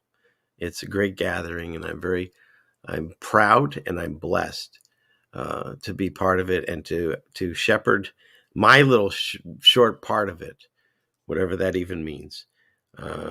I feel honored by God to be able to share my message and help people get through these things. But over the time, I feel that this has gotten sort of a life of its own. And I always envisioned myself, I guess in my mind, as doing like I'm doing a variety show like I used to watch as a kid or child. And mostly I see like David Letterman and his stupid jokes and stuff. And so I was finding it entertaining, and I was having fun with it too, as I still am. But the message, I think, is being diluted. And I think the times that we're in, it's getting very I don't even have them, but we're in a tight spot. I think it's shortening. And so, you know, it's funny. I've never really had any issues with the friends in the chat and the people that have written me and the community that talks to me privately. Anybody that's ever had any correspondence with me, they know our relationships. And so the only thing I've ever felt any kind of just pressures of something that I'm not comfortable with, it comes from other places, other channels, or whatever you want to say. And it was interesting because like I said earlier, just because I grew up, like picture when you went to high school, there's a lot of people that you knew and maybe hung out with all the time, and they learned with you and they taught you things and you taught each other things and you grew together. And then you went on and had your life, and they went on and had their life. And maybe some people are blessed that they still have contact with people. But a lot of us, especially in these times, we've lost touch with all those people. There's no ill will there. We just lost touch. And I don't spend my time wondering what they're doing and if I'll ever see them again. If it's a blessing that happened, wow, it'd be exciting. But I don't spend any time on it. And so this journey that I'm on, it's mine. I'm just here to showcase it. And maybe you'll take some good information from it.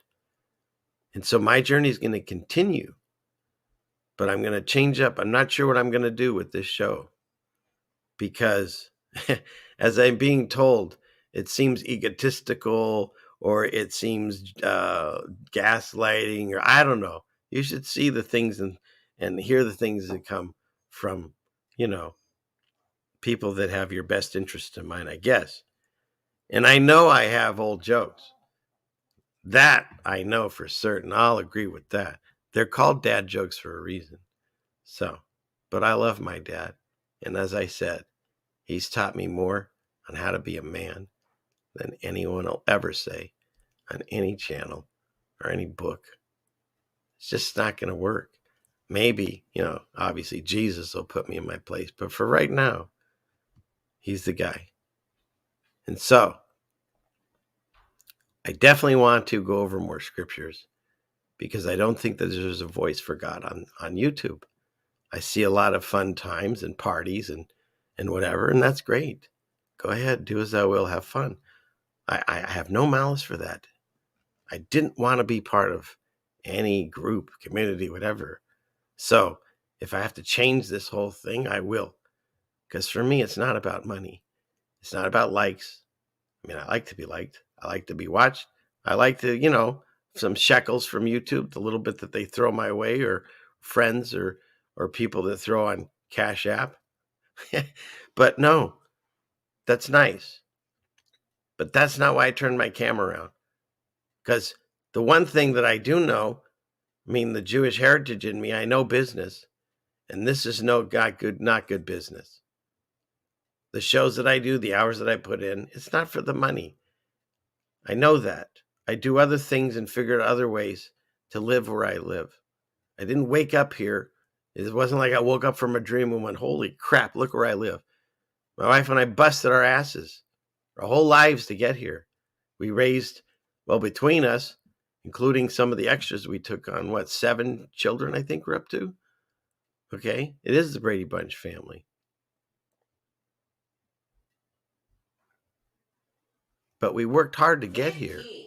Excuse me? 15. Oh, she counts 15, probably, between all their friends and stuff that we've helped. But that's just the thing. We were giving blessings because we worked for it. And so now we're here. And there's more work for us to do. We need to get our house in order. We need to get more things done in this community that we live in our family and our friends and what's going on here. And I'm devoting a lot of time, I love you all, to putting this variety show together. It literally takes me a week to do the videos and pull the things and put it together and make an idea of a show in my head. So I'm not going to stop being on YouTube, but I'm not going to do this, at least not right away. Maybe I'll take some time, blow some steam off and come back and do this. But most likely I want to do other things that help show people the dire times that we're in. Not enough people are looking into the Bible. And I'm not saying you have to. That's my point. Different people do different things in life. If you don't know how to do your taxes, you hire someone. If you don't know how to do your books, you hire a bookkeeper. If you don't want to read the Bible or you're afraid to or whatever, let me do it for you. Let me tell you what I read and then listen, see what you think. I don't know, a lot of ideas that I want to do. People in my real life, not that you're not my real life, but people IRL, they're asking me for help on things. And I need to focus on that. And so I'm not leaving. I'm just saying I'm tired of the drama of YouTube. And it's not the family. It's not this chat. I'm tired of being disappointed. And it happens. And so it always seems to be from other channels and people that I know. So I want to just step back from that, and I'll do a different show. If I have to change my name, I'll do that. But I'm just asking, I want to walk away from whatever it is that's going on out there. I don't want to watch or be in part of any of it. I just don't. And that's just me. That's it. This is my channel. I'll take it where I want. And this Friday show, my God, what if we've done this for a year and a half, I think, live? I can look it up, but it's been over a year. Every Friday. I think I missed maybe a couple over the time. So, yeah. So whatever I do, I mean, I'll still figure this out. I mean, it's all, I'm just thinking about it tonight. But, yeah, just look for me still on Friday, or check your local listings, as I always say. All right. I haven't even read the chat. So, anyways, that's it. I just want to say I love you all, and God bless you. This is it's been so fun every Friday. We'll see where this goes. Don't write me off completely, but I'll figure something out if I'm not doing this. I like doing those little videos of walkabouts, so we'll see. Give me some time. I'm definitely going to take it like next week off, and we'll go from there. So, having said that, Father in heaven, please watch over us, guide us through these times.